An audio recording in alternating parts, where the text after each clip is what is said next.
Good morning. It's 9:02, and I'm muted? Progress. No. Nope. Okay, good morning. We need to start our meeting now. Thank you so much for joining us. Please join me in the Pledge of Allegiance. I pledge allegiance to the flag of the United States of America and to the republic for which it stands, one nation, under God, indivisible, with liberty and justice for all. Commissioner DeBone is with us on Zoom this morning, so we can see him. Good morning. Yes, thank you. Do we have any citizen input in the room? I don't believe I had anything turned in. Okay. Is there any citizen input on Zoom? Thank you, Stephanie. Right. I did just want to make a small comment that I did meet with a citizen of Bend, Samir Dean, yesterday, and I know he's meeting with a lot of people, and you know we're getting a lot of really positive comments about homelessness, and I just want to thank everyone for really caring and looking for solutions. So thank you so much. If you haven't met with Mr. Dean yet, I would suggest you do that. He's out there and he's incredibly persistent, so I think that's what it takes. We have a consent agenda. So moved. Is there a second? Second. I'll second it. Discussion? Commissioner Chang? Nope. Commissioner? Just acknowledge a couple half FTE for this fiscal year. We're just acknowledging that. They're both funded, obviously, but we're in that spot where we're, adding FTE during the year as we seem to be growing. So just acknowledging it. Yes, the good news was they only totaled one, so each was a half. Yeah. Okay, I'll take the vote. Commissioner Chang? Yes. And Commissioner DeBone? Yes. And the chair votes yes. So our first action item is the American Plan Funding Update. Rescue Plan Update. Good morning, Commissioners. Greg Munn, Deschutes County Finance Office. Today we have a few items to cover under the ARPA update. One of those is going to be a brief presentation from the City of Bend. Carolyn Egan is here to talk about a homeless services proposal, and then also revisiting the request from the facilities or the court department for rent for the circuit court facilities out at the fairgrounds that needed to be displaced because of COVID. And then also a consideration of the South County emergency vehicle that was a holdover from the December 15th meeting. And of course, as always, we have the list of eligible projects in the packet for you to consider as well. And then we also want to give you an update before we close out on the status of the final rule. So with that, I'll turn it over to Carolyn. Thank you. Good morning, Commissioners. Thank you so much for having me. I think I want to just start by thanking you for, as Commissioner or Chair Adair mentioned, all of the work that Deschutes County has been contributing to as we continue to address the growing number of Central Oregonians who are experiencing homelessness. So thank you for the work that we've done together and that you've done independently. We appreciate it. I'm here really today just to ask very specifically about an earmark. Back in June, you received a letter from the City Council asking you for $1.5 million in county ARPA funds to be allocated specifically to service providers who could run some shelter operations for us.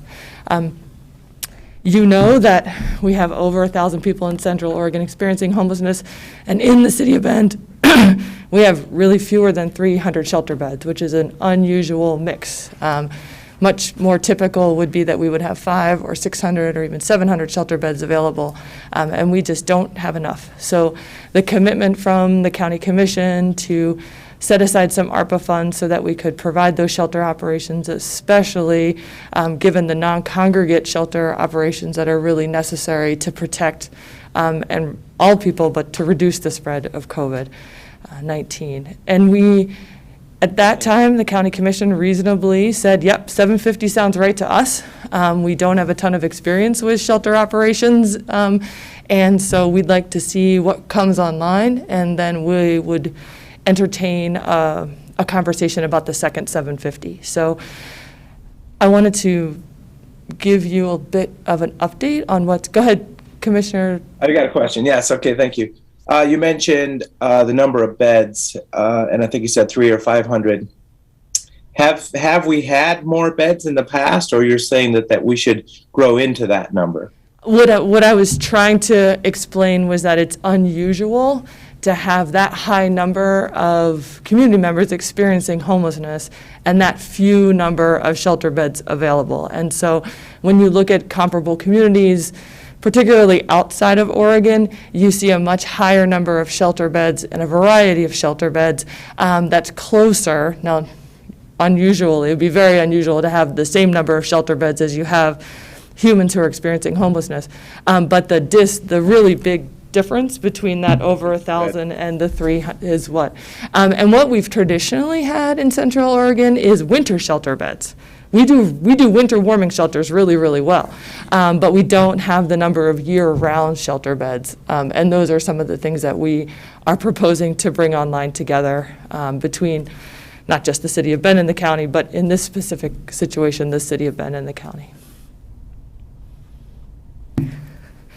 So one of the things, we've done a number of things since we made this request. So the request came in late June, that asking the county to set aside $1.5 million, and the city of Bend would set aside the equal amount, if not more, of $1.5 million in our local funds so we would have at least $3 million set aside for operations of shelters. Since then, we've purchased 2 buildings for shelters, as you're aware. So we were a turnkey awardee, and we were able to purchase the hotel on Division Street, and we were also able to purchase the building where Shepherd's House is operating the 2nd Street shelter. That allowed us to very quickly have the first year-round low-barrier shelter that's in the city of Bend. They're serving at least 80 people a night, and on the coldest nights, closer to 100.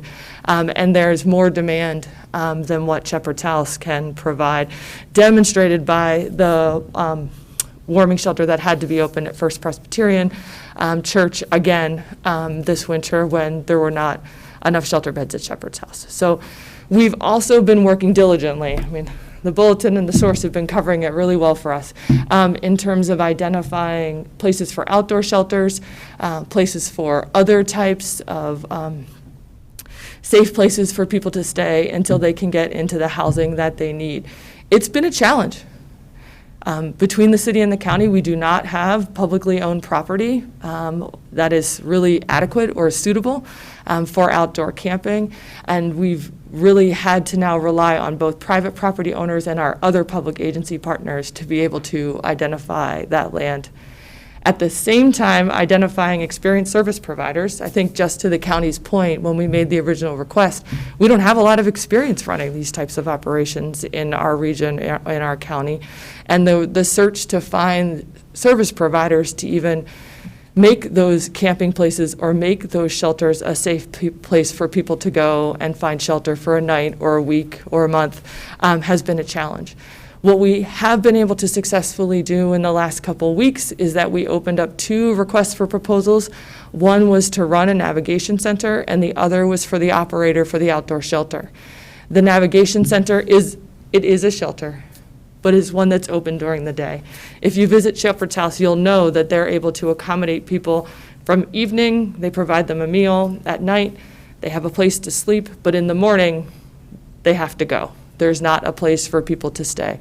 What we have is sort of informal congregating in and around the shelter because there are people who would like to be inside and like to be able to access services. The navigation center will open up that day facility so that we have a place for people to go on the coldest days, the hottest days, and the day that they decide it's right for them to access services.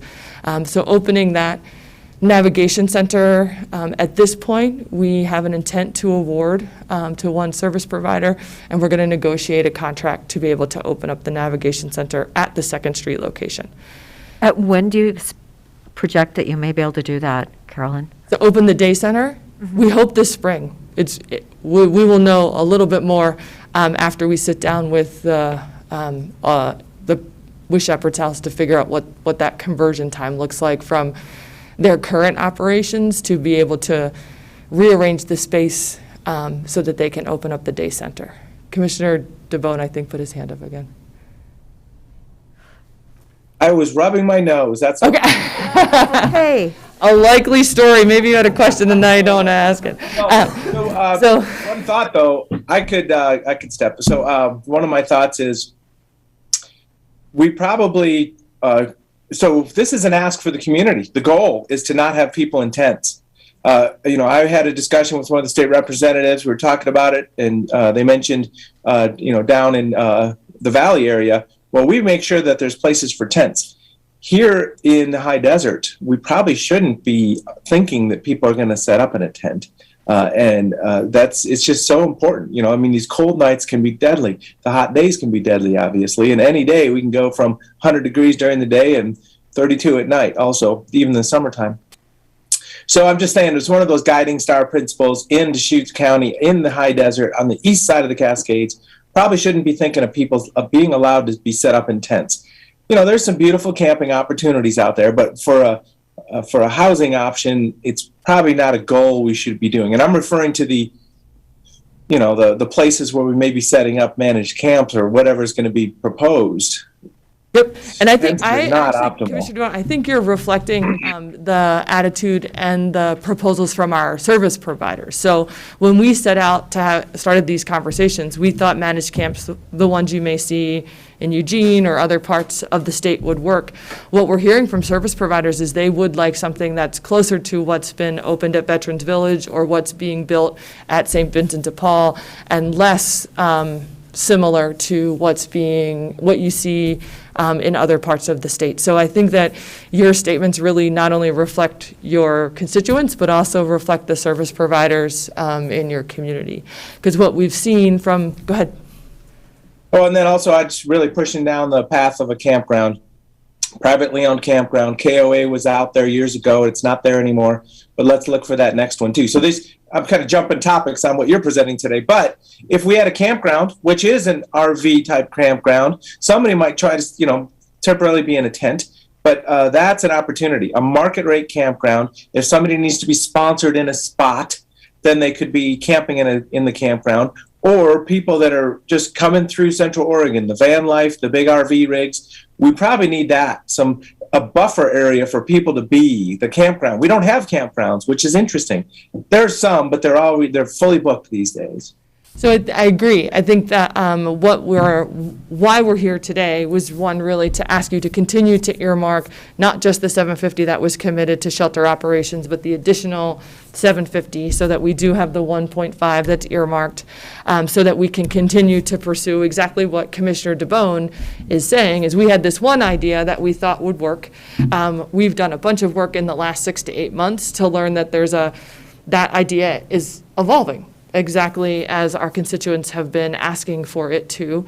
And so we would like the $1.5 million. It will continue to be matched by the $1.5 million from the city of Bend, if not more, to earmark that for shelter operations. So that could be shelter operations at 2 of the existing shelters.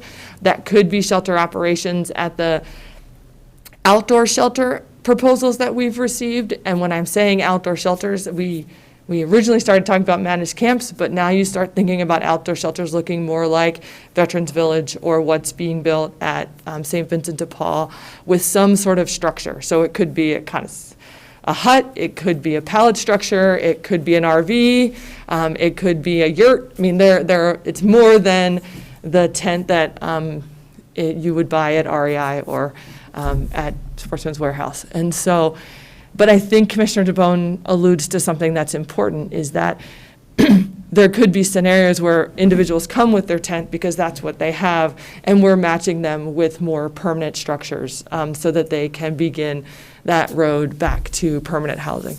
One of the things, though, that I don't want to leave out of the conversation is the input that we're receiving from our service providers. So I talked about the proposals that we've received that really do look at more structures, pallet structures or huts or whatever. but we still have daily input from service providers, those who are doing outreach with those who are experiencing homelessness. And that move from their tent, maybe with their pet, and the handful of people that they live nearby to an inside location may still be a bridge too far for some of our community members. And so we still have an obligation to meet them where they are.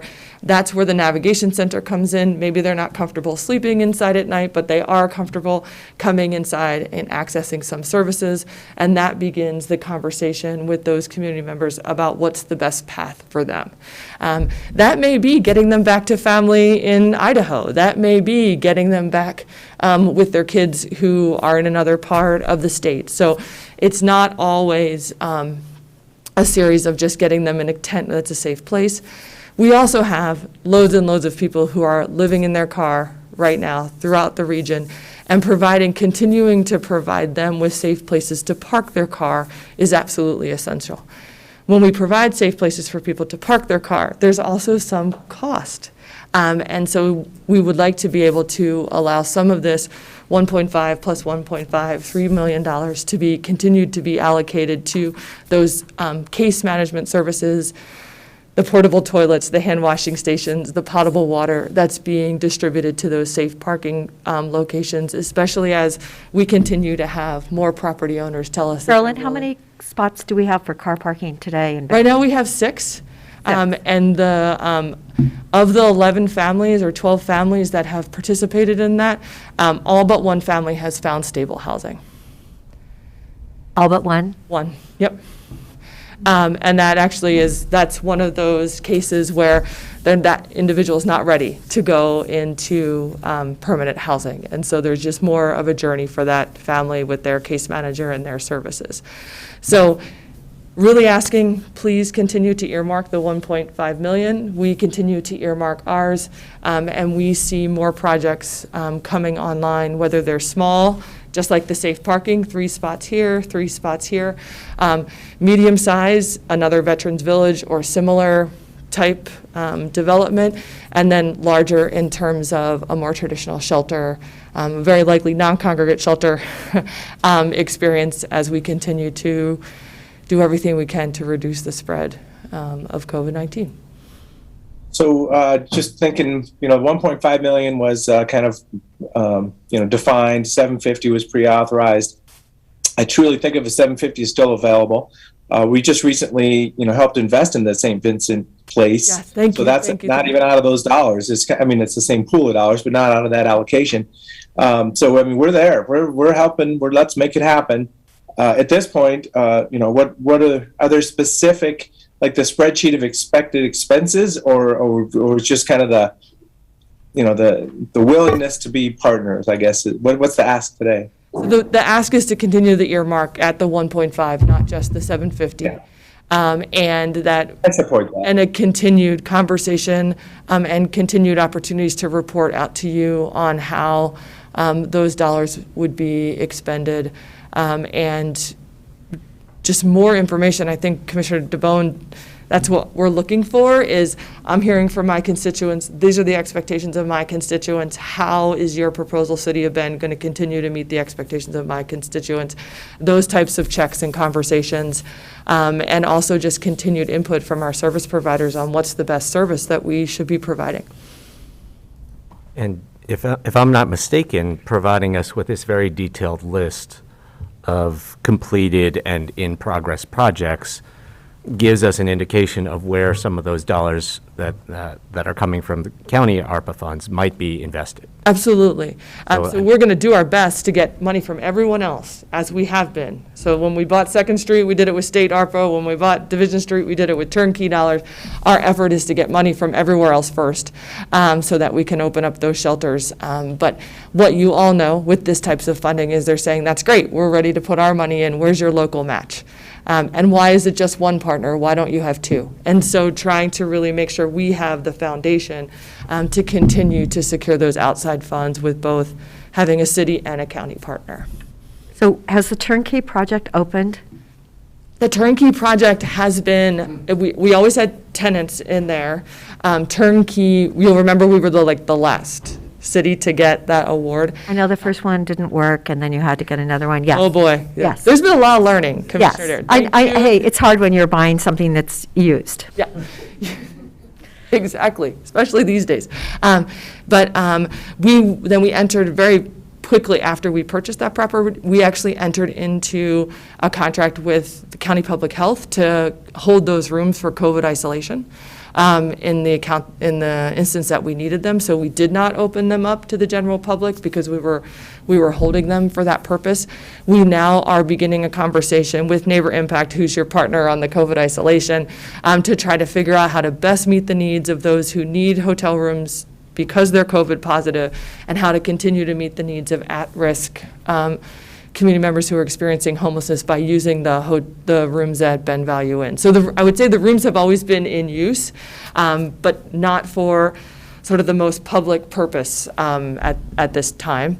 And we're hoping to change that very shortly. We will then have to do renovations at that hotel to be able to run the turnkey project permanently. And we would love to keep you updated as we make those decisions and get more clear on that timing. But the intent is to open up rooms to the general public as soon as we can in the coming weeks.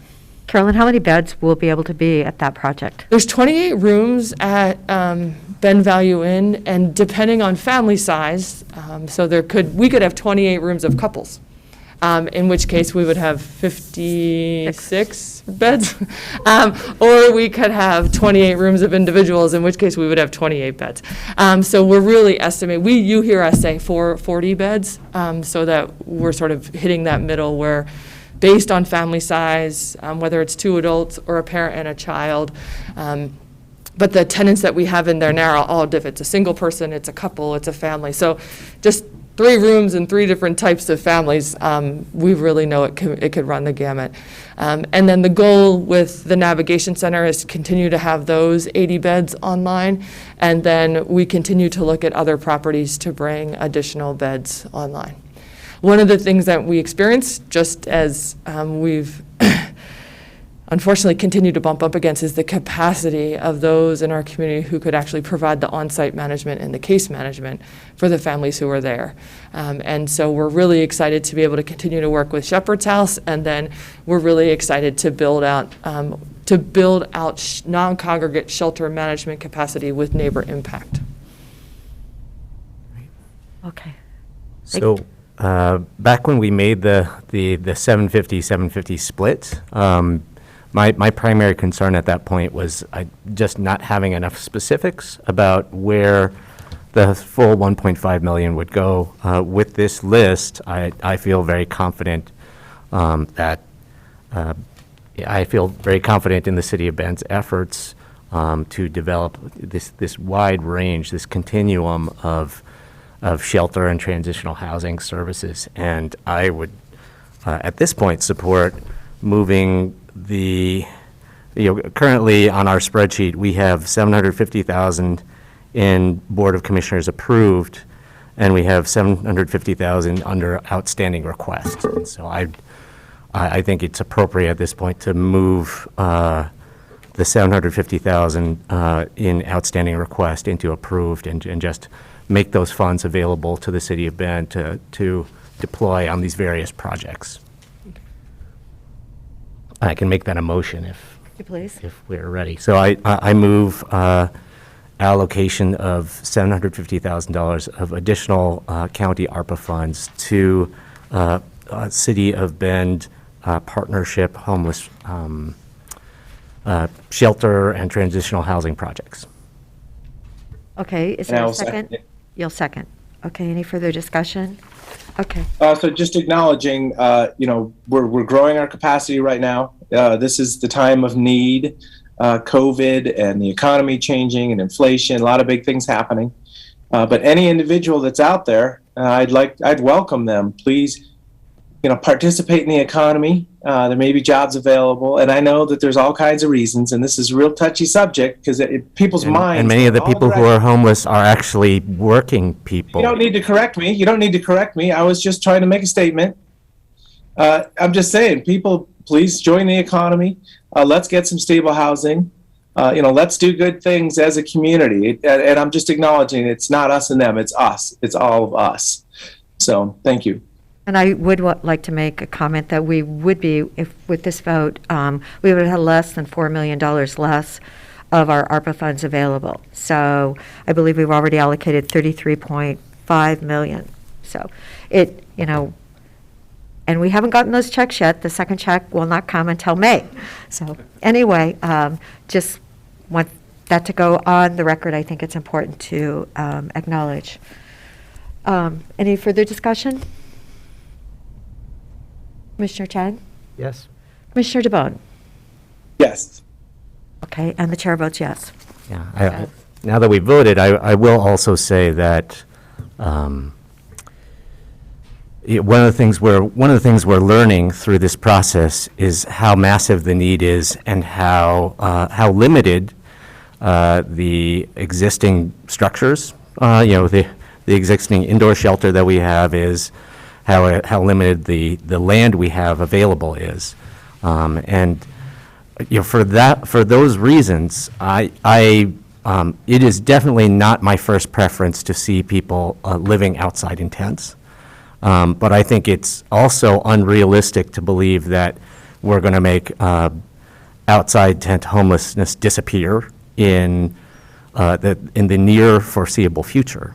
So while we are working to ramp up indoor shelter, ramp up transitional housing, we're talking, if there's a deficit of hundreds and hundreds of spaces, people are going to be living outside. And so I do see a continuing need for some kind of outdoor shelter opportunities for people. And if we can build 500 tiny shelters in villages in a year, that would be wonderful. But if we can't, then we also need to have a place where people are allowed to be, where they can function in a structured community with rules and management, so that we do not have the chaos in our community that so many people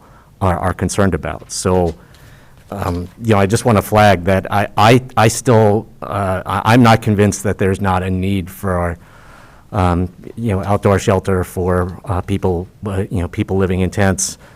We certainly need more safe parking spaces. I mean the fact that there's only 6 in a community of 100,000 people is I think there's a missed opportunity there, and maybe there's a better way for us to be asking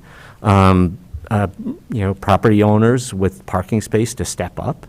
I would personally like to see the county step up and offer some of those safe parking spaces, but we're not going to be able to get all of the people under a roof for a few years. Is my best understanding of the situation. So we need to figure out what ways we can support people who are living in an old RV that they're nursing along or in a tent until we can get them to the right places and provide them that support so that they can stabilize their lives, so that they can engage fully in the economy and fully in our community. Thanks. Okay, thank you so much, Commissioner Chang. I just want to say one more thing and thank you, and say we'd love to come back at your invitation to give you another update on how things are moving along. So thank you so much for having me. Yes, we'd love to have that update, please. Thank you for all that documentation. Right, thank you. So next up is, next on the agenda today for the ARP update is, in your packet, there's a memo from Eric Kropp regarding the circuit court use of Fair Expo Center. And Eric's going to join us here if there's any questions that the commissioners might have. Good morning, Commissioners. For the record, Eric Kropp, Deputy County Administrator. In December, we discussed this request, and the board had additional questions about the circuit court and their planned use of the North Sister Building at Fair and Expo. I reached out to the circuit court, and they explained that they continue to use the North Sister Building for jury trials. The circuit court has two types of jury trials. They have 6-person jury trials and 12-person jury trials. They're currently only holding the 12-person jury trials at the North Sister Building or at the Fair and Expo Center. The circuit court plans to continue using or request use of the North Sister Building through the pandemic until the pandemic subsides. Once the pandemic subsides, they are still requesting use of the Fair and Expo Center to assist with capacity. As you know, the court has added 2 new judges. The 2 new judge positions start within the next month. So they would like to continue use of the North Sister Building to help with that capacity. In terms of the request, on page 163 of your packet is the line item under public health. The circuit court item is pulled out there. In your packet, the total amount is $428,754. We could actually back out last fiscal year's costs. Last fiscal year, the county incurred costs of $159,109. Those costs were covered by CARES Act funds and or county general fund. So then that leaves this fiscal year, the projected cost is $131,478. Next fiscal year, the projected cost is $138,167. Another thing for the board to consider is at the point that COVID has subsided, if the court is allowed to continue to use the Fair and Expo Center, the county could use other funds or court expansion funds to cover those costs. So just a consideration for the board. The cost right now is, there's a line item in the county's budget for the court facility costs.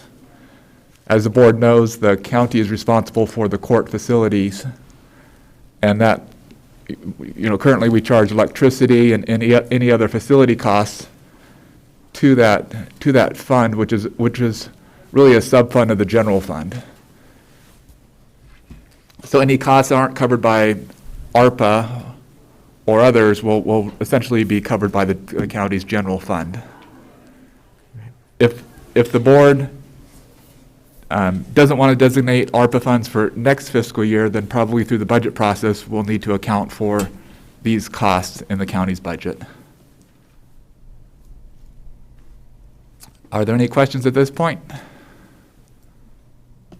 So actually, you're Thank you, asking for Paula. 269,000, Yes, 400, or 645? yes, that's the exact Okay. number I wrote down, so if my number and your number matches up, we're in good shape. I don't know, I did it in my head, so that's always scary. Okay, all right, so, and exactly, Eric, can you say, did it come out of CARES last year, or did it come out of county general, or what was the spread last year? It was a mix, I don't have the breakdown. Okay, it was a mix, though. Yeah. I mean, even with, if COVID, let's say, completely subsided, because what is it? We've had over 32,000 people now in Deschutes County that have had COVID, I believe, somewhere up there. Even if COVID subsided, because of our 2 additional judges, which will start the month of February, we do need this courtroom capacity. Is that not true? Yes, the court is requesting it. I mean, if COVID subsided and they weren't able to use the Fair and Expo Center, they would make other arrangements, but it would impact the number of cases they can get through the courthouse. Okay. I don't have a question, but I have a thought and a comment.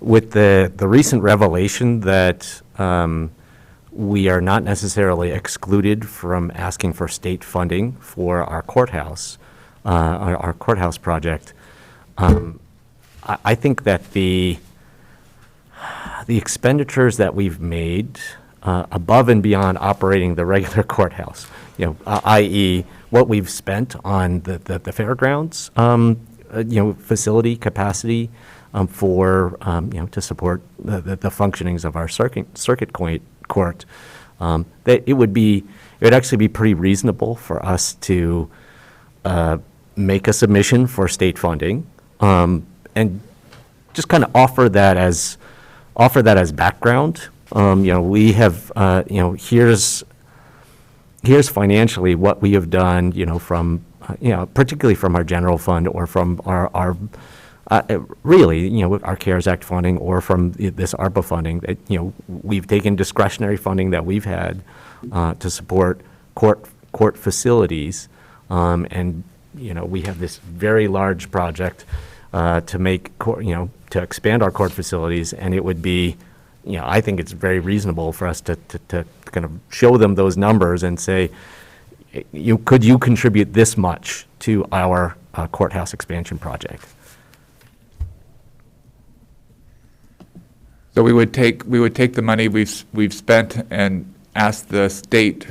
Yeah, I'd make this funding allocation now, make whatever general fund allocation we need to now, and then, just kind of demonstrate to them, what we have, what we've done with discretionary funding to support, full operation, the fullest possible operation and continued operation of our courthouse during the COVID pandemic and during this, this remodel project. So, just as an indication, there was some discussion in here about, at a certain point in time, just rolling the costs of using the North Sisters building into the construction Yeah. budget for the courthouse expansion. I really do see the two things as very, very connected. Okay, we can certainly make a note of that, and then at the appropriate time, ask the state. Because I know we hadn't decided yet whether we were going to make a request for some of that state courthouse expansion money, and I think that this is a good argument for us to do that. Yeah, we can make a note of that. Commissioner DeBonne, did you have any comments? I really like the idea of empowering our new judges to have some space to be able to run these trial hearings.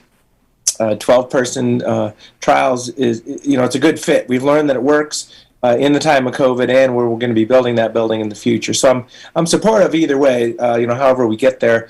If we fund it for this fiscal year and then bring it back around next year, I'd be supportive next year also. So that maybe means that we would support both fiscal years is where I'd be at.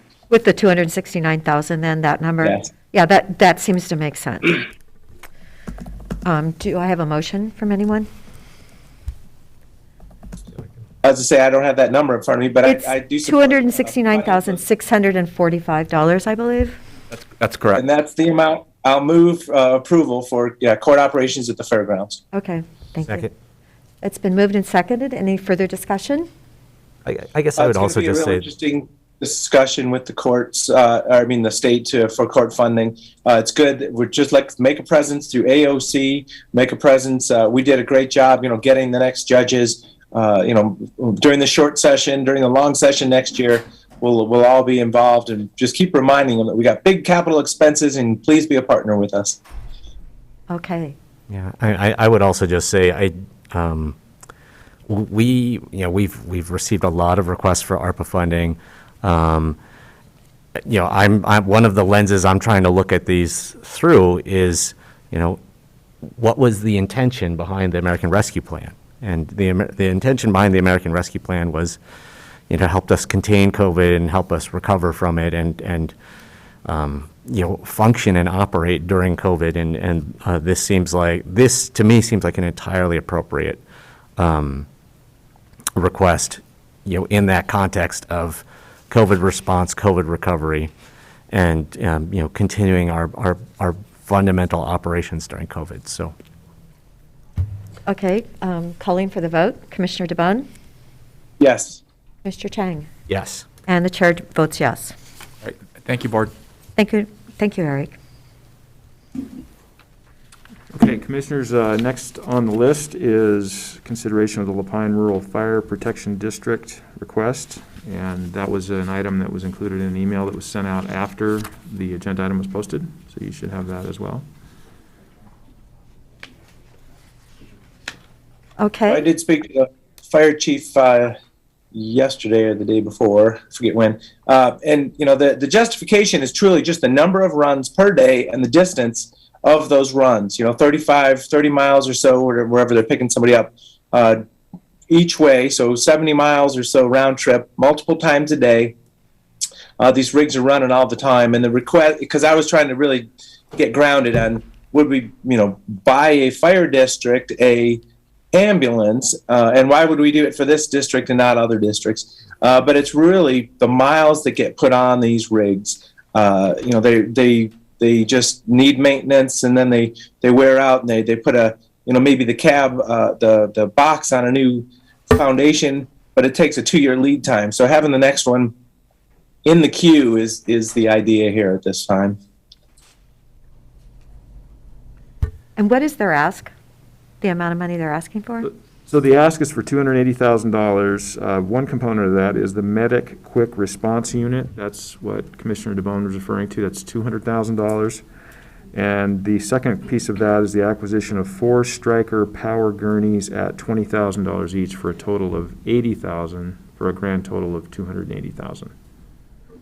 Okay. Any other comments? Do we happen to have a Jerry Hubbard or someone from the district in virtual attendance? I do have some questions, and I have some concerns about this request. Gary Hubbard. So, you know, pulling up to the 90,000 foot level, we've worked really closely with Lapine Rural Fire over the last year to provide them access to additional contract resources. Up through the ASA administrative structure. I have also seen that Lapine Rural Fire received over $600,000 for equipment in a federal earmark, you know, one of those congressionally designated spending requests, which they must have received through Senator Wyden or Senator Merkley, because Congressman Bentz wasn't taking congressionally designated spending requests last year, and so, you know, the impression or the picture that emerges for me is this is a district where you know, the constituents of the district want better service. They want more service. They want faster response times. But the district is, you know, doing everything they can, and you know, I appreciate that they're doing everything they can to figure out how to find the resources to provide that higher level of service that their constituents are demanding, without looking at their tax rates. And I think at a certain point, that is fundamentally something that they need to do. If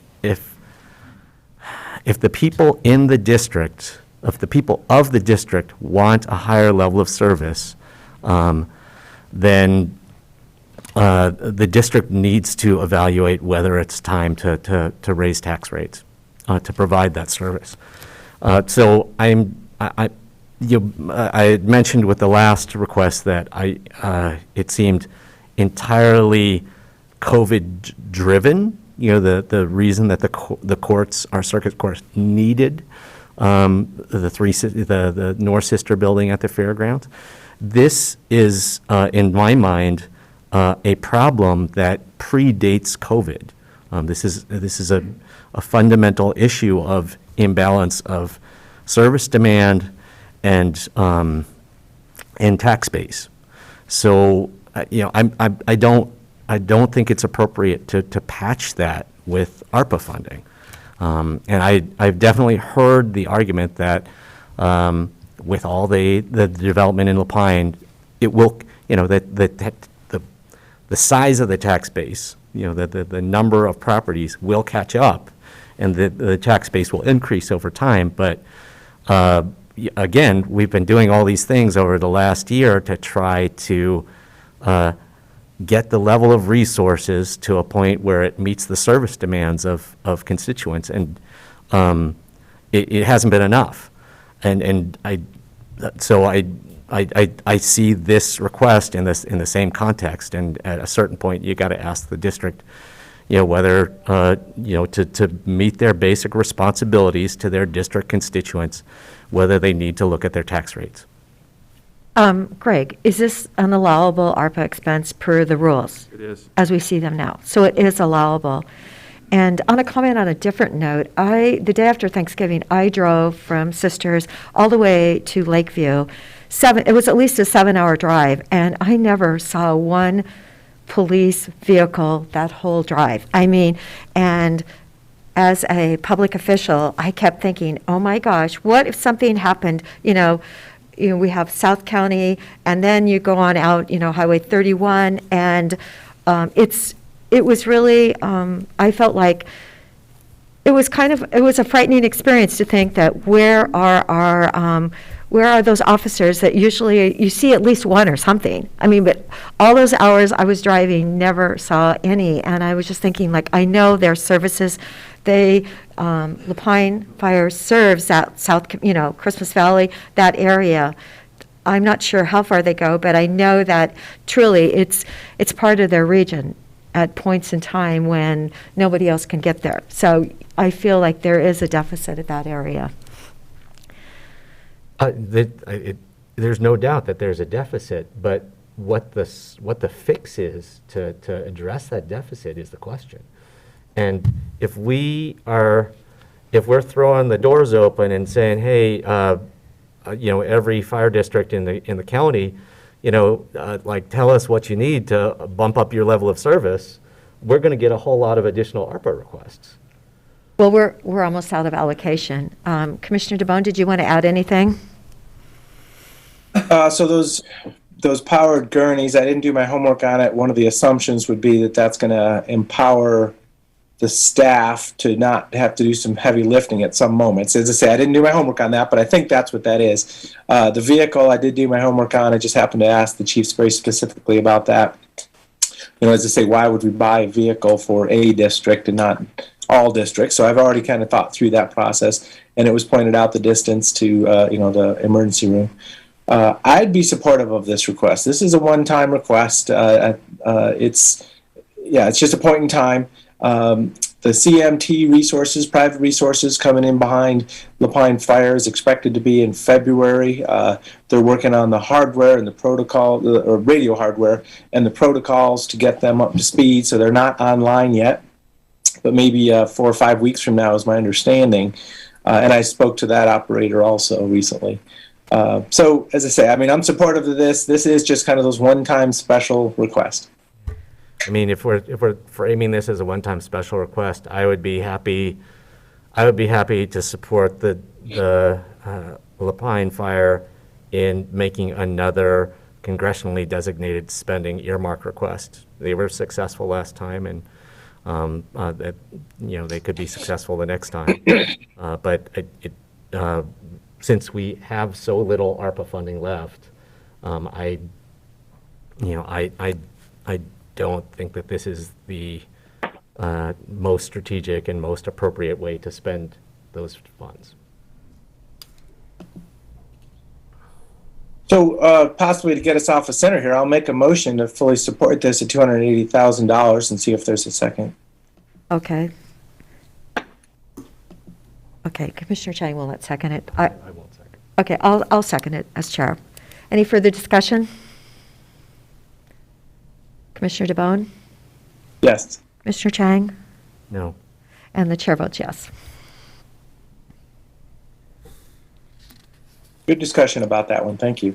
Well, we're letting them know that, they need to look at their rate. And then again, you have to think about the impact. The income is lower in South County. It is, but it seems like, it is moving up.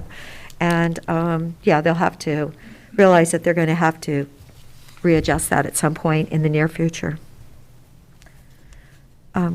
Greg, is there anything additional? Thank you, Commissioners. Next on the list would be, if there's interest, is a review of the spreadsheets that's in your packet. Any of the items on there that you'd like to discuss or need further information on, or next steps? We haven't heard back yet from COIC, right, regarding how many applications they actually got, because the deadline was on the 7th. Did they get any additional deadlines? I know we asked them to do the Lapine Senior Center. I believe they were going to hopefully get their application in by Friday. I don't have a number yet. I know, I haven't seen that either. Okay, all right. Is there anything else you want to pull up today? I also had I wanted to ask a couple questions. Kind of beyond the question that Chair Adair asked, there was a point where COIC was reporting back to us how many requests had come in so far, and they had a ballpark estimate of how much that would add up to. Can you remind me what that number was? I think ballpark was probably a better term than what it really was, because I think we'd only received just, I think Dan Emerson might be on the line. He might have those figures in front of him, but we'd only received we hadn't received all of them, and the application period hadn't even closed yet, so we were taking that information and basing some projection. Dan, do you have any of that data there in front of you? I missed what Commissioner Chang, specifically what data? So one of the last updates we gave the board was an update on where we were with COIC. It was a week or so ago with the COIC Small Business Nonprofit Business Assistance. Certainly. They had opened. Certainly. Okay. Can you give us I those can numbers, take that. Dan? We had at that point 170 different businesses apply. We were expecting to have 200 by the time of close. We had reviewed 30 of those 170 and already had over $600,000 that were eligible for ARPA, and we have budgeted $1.5 million from ARPA. So yes, if you look at it that way, we could potentially go over that amount, depending on how you want to fund that. And also, it's taken quite a lot of staff time at COIC, so we may be potentially expecting a small increase in expenses on the contract side, but we're not sure yet. But we are comparing tax returns against 21 income statements and calling each business individually, or COIC is, and they're doing a great job. But that's pretty much where we're at right now. Any other specific questions there?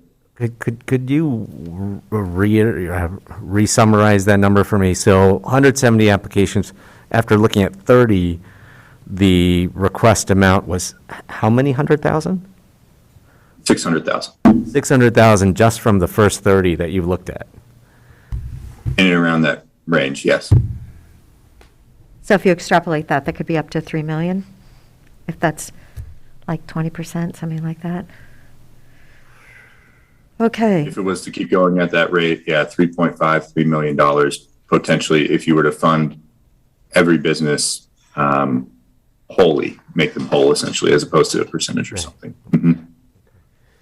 And both Commissioner Adair and Commissioner Chang are correct. It looks like after those last two approvals, we do actually should end up with 38.4 million. So we do have 3.6 million left at this point, unbudgeted, I should say. So my other question about this program or this category. So we have this small business and nonprofit assistance, category on our spreadsheet, and there were a number of businesses and a number of nonprofits who made individual requests before we put out this more comprehensive offering. And I just wanted to make sure that all of them have been funneled into the program being administered by COIC at this point. And, because that helps me look at that long list and feel like within the 170, the applications so far were covered. Yes, I believe they have. I know Greg's reached out. We've both worked with the nonprofits. The nonprofits have been aware of this for some time. I don't actually think that all nonprofits, like in terms of the chambers, decided to apply, but they certainly were aware of it. And I have seen some of the businesses that emailed the county frequently, just on the list of 30 that we went over. So I feel fairly confident, and I know that Greg and I both made an effort to let those businesses and nonprofits know about this opportunity. Great, thank you.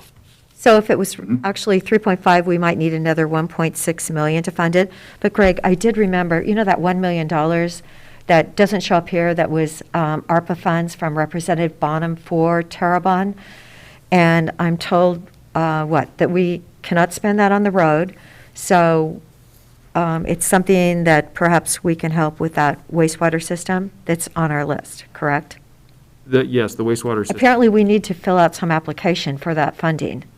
Right, and we are looking into that right now. Yeah. Okay. I don't have an update since our correspondence a week or so ago. Okay. Well, that's good, though. Thank you, Representative Bonham, for that allocation for Deschutes County. The other kind of big picture question I wanted to ask was about the public health response contingency that we reserved. Struggling to find it now. Yes, it's on line number, there's two of them actually. It's on line number 71. Yeah. Health unintended consequences, and then on line 79. Okay. So there were those two, and then there was on line 82, we had allocated $2 million for temporary staffing for COVID-19 response and outreach, and then we had Delta and Omicron. So I wanted to understand better the public health response contingency and the health unintended consequences. What were the intentions behind those, and how are we doing in terms of spend down on those? And because the $2 million temporary staffing for COVID-19 response, it seems pretty likely that we're going to blow through that, just because when we made that allocation, nobody knew that Delta and Omicron were coming. Right. And we certainly have, we worked those dollars pretty hard. So initially, back when we first started having this conversation, it may have been in June, and we hadn't gone out for full requests for project proposals on any of the categories that were potentially eligible under the interim final rule. In fact, at that point, we weren't sure really even, the interim final rule had just come out, so we weren't really clear on that. But as I recall, the board made a decision that until we had more information on the IFR, that you wanted to set aside some buckets of money so that you wouldn't spend those right away. And these were two of those. There were a couple of others. 1.5 million was set aside also for the small business ask that we've just been discussing. So they were just put there as placeholders in the interim until a future decision came along to actually spend the dollars. Okay. But so we didn't express any intention for specifically what those what the 1.5 and 1.5. Really nothing beyond just the title of the set aside. Is that $3 million still sitting there then? It is. Okay, it's sitting there. And it can be and you can reappropriate it however you wish. So that's part of our now, what was it, 35, 34 that we have It is. already allocated. Oh, that's good to know. I guess what I would like to know from Health Services, whether, the 2 million that we set aside for temp staffing, whether whether they're anticipating more need beyond that, as a first priority for those funds. Given the kind of broad titles that we gave to those two $1.5 million set-asides, there's actually a project, another proposal that just came in recently that I think actually is maybe responsive, which is the request from COCC and that consortium for a local public health workforce development project. Basically to replenish our pipeline of public health workers after, COVID has wreaked havoc on, on the poor people who were on the front lines during this, during the last 2 years. So I'm guessing that we all haven't had a chance to review that one at this moment, but I'd like to flag that if those $3 million are available for public health purposes, that we take a close look at that one during our next ARPA allocation discussion. And Commissioner Chang, I believe you're referring to line item 69 for $191,548. Yes, yeah, and this is an idea that came up at our county public health advisory board, and COCC, brainstormed this with the FAB, the Public Health Advisory Board, and I encouraged them to submit it. So, I really do feel like COVID-19 response has wreaked havoc on the public health workforce and the healthcare workforce in general. And so things that we can be doing to reinvest in that workforce pipeline would be a really good thing in a community like this where we need a vibrant public health workforce, and the healthcare sector is such a massive part of our economy, and it is a massive part of why a lot of people see fit to move here. And feel like this is a safe place for them to move. I mean, a lot of, that the retiree population in this community would not be what it is without having a world-class hospital. And on that note, just to compliment COCC, I did get a text message from Ken Beschart the other day, and the program he has for childcare, it's incredibly successful. The first one only had 8 people that actually completed with 7 new childcare businesses. I don't know, Greg, if he shared that with you, but this next class, which is starting January 18th, they have 28 individuals registered for the class. This is childcare, 17 in English and 11 in Spanish. So it's an incredibly outstanding turnout. Word's getting out what the program, what the school is doing, and I'm just, it was like really great news considering, when we were trying to gain 550 childcare spots in the county, remember? And then we immediately lost 49 in Sun River. So I'm thinking like, oh my gosh, we are going the wrong way, but this is great news. Is this program tied to the ARPA investment? Right, we invested, I believe, $125,000 in this specific program. And the first one, didn't, at least it did something. It takes time for But, programs. if we have 7 new childcare spots opening, but now with the numbers for this next semester, it's excellent. So thank you, Ken. Thanks for that good news. I told him that was my best news yesterday. So thanks for sharing that. Just for reference to that would be on line number 37. That's where the board approved Okay, yes. that component of funds of the overall child care ask that came through a month or so. Right. That might be the best $127,000 that we've spent, because it sounds like we're actually doing something with the desert. Already delivering, that's great. I know, it's actually already happening, so yes. So, Commissioners, is there action on the local public health workforce item on 69, item number 69?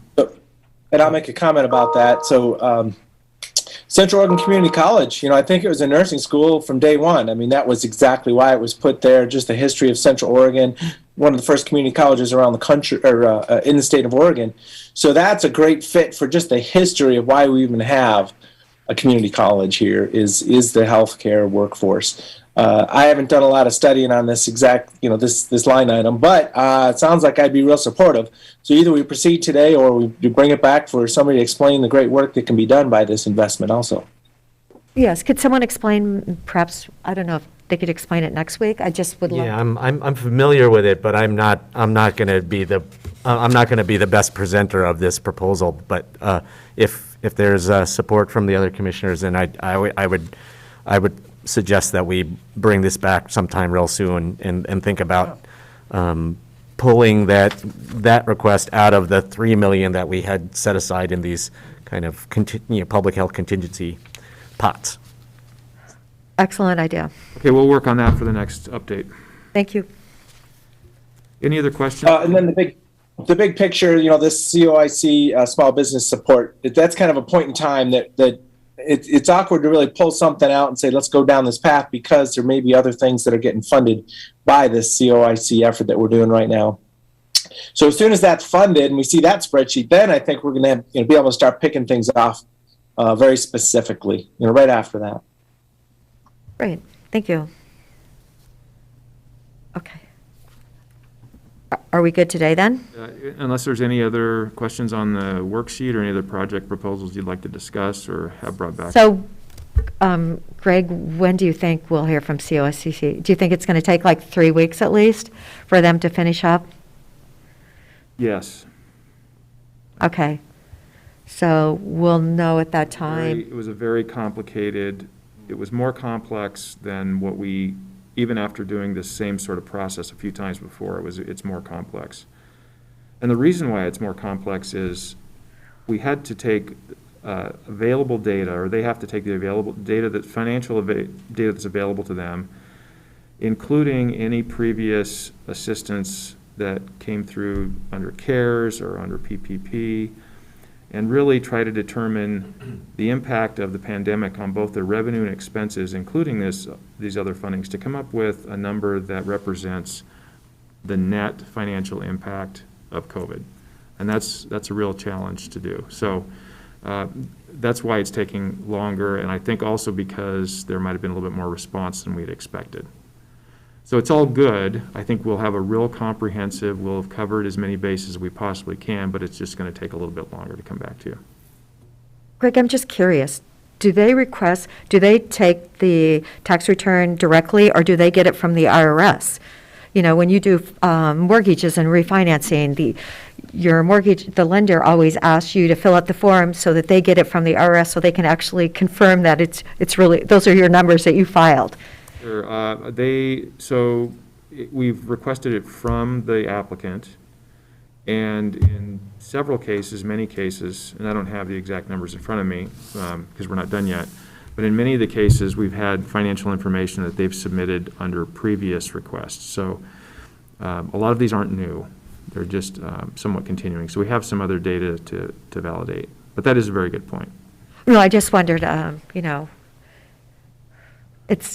I know truly there are people in our community that need these funds, and I am personally disappointed that it's taken us so long. And, okay, so now we know all the rules, and hopefully we can get that money out to them the month of February. Well, as soon as we know more, we'll check back with them, COIC, and then we'll also provide an update at the next ARPA update on how we're doing with them. Okay, in 2 weeks? 2 weeks, sure. Okay. Sorry, I still have one more question. So I've been thinking about this, the Sisters Cold Weather Shelter request for planning support. And, as I was reviewing what we've allocated ARPA funds for, I really don't see a lot of difference between that request and the Oasis Village request. Getting a consultant, help you develop a plan for a facility. And so I want to go back and just ask, what made the Oasis Village project eligible, and what makes this Sisters project ineligible? So feasibility studies or needs assessment, which is effectively what the request was needs assessment, are only eligible under infrastructure projects, which is broadband, water, and sewer under ARPA. The difference is that with the Oasis project, our understanding of it is that was a master plan. That was a actual moving forward with the project. The Sisters request was a needs assessment. what are actually the needs. There's some community outreach, what do we actually need to proceed ahead with? Not the Oasis, which had a guideline or they know they need it, they just need to plan it so they can move ahead with the construction. That was the difference between the two. So if we ask the Sisters Cold Weather Shelter to reframe their proposal as something, kind of more similar in format to what the Oasis Village submitted to us, then we could take another look at it? Exactly.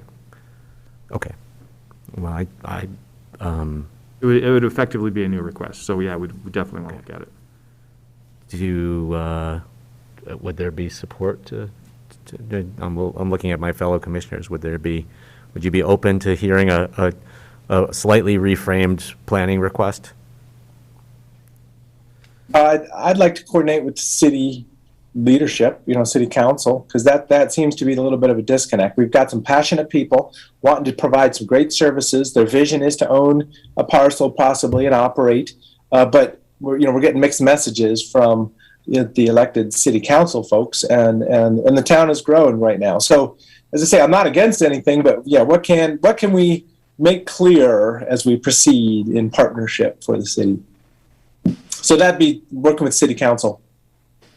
Yeah, the tricky thing about that is, I can respect the city council's concern about setting aside capital dollars for that cold weather shelter idea, but yeah, I'm still really puzzled by the kind of the concern or opposition around planning. I mean, you want to put together good information, you want to talk to all the key people, and you want to have a thoughtful plan to move forward. And, as far as I know, the City of Sisters does not provide cold weather shelter services. So we're talking about the only entity or the entity in that community who is actually providing services, providing the cold weather shelter service.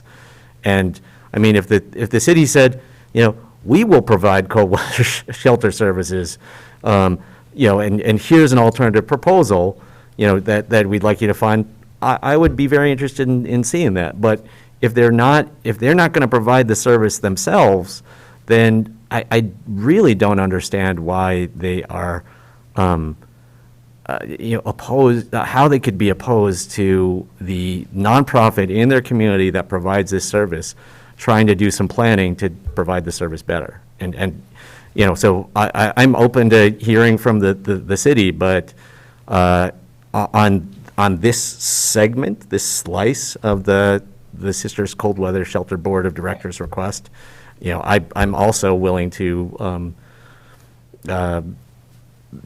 say we should fund it anyway, regardless of the council's concern. I just want to remind everyone that I do believe we had 111 people in the count of homeless in Sisters that were in the forest. And that's 111 people. And I don't know if you noticed last night, but I think Sisters was even colder than Lapine. It was a first. Definitely, it's, and our snow has been quite significant on that side of the town.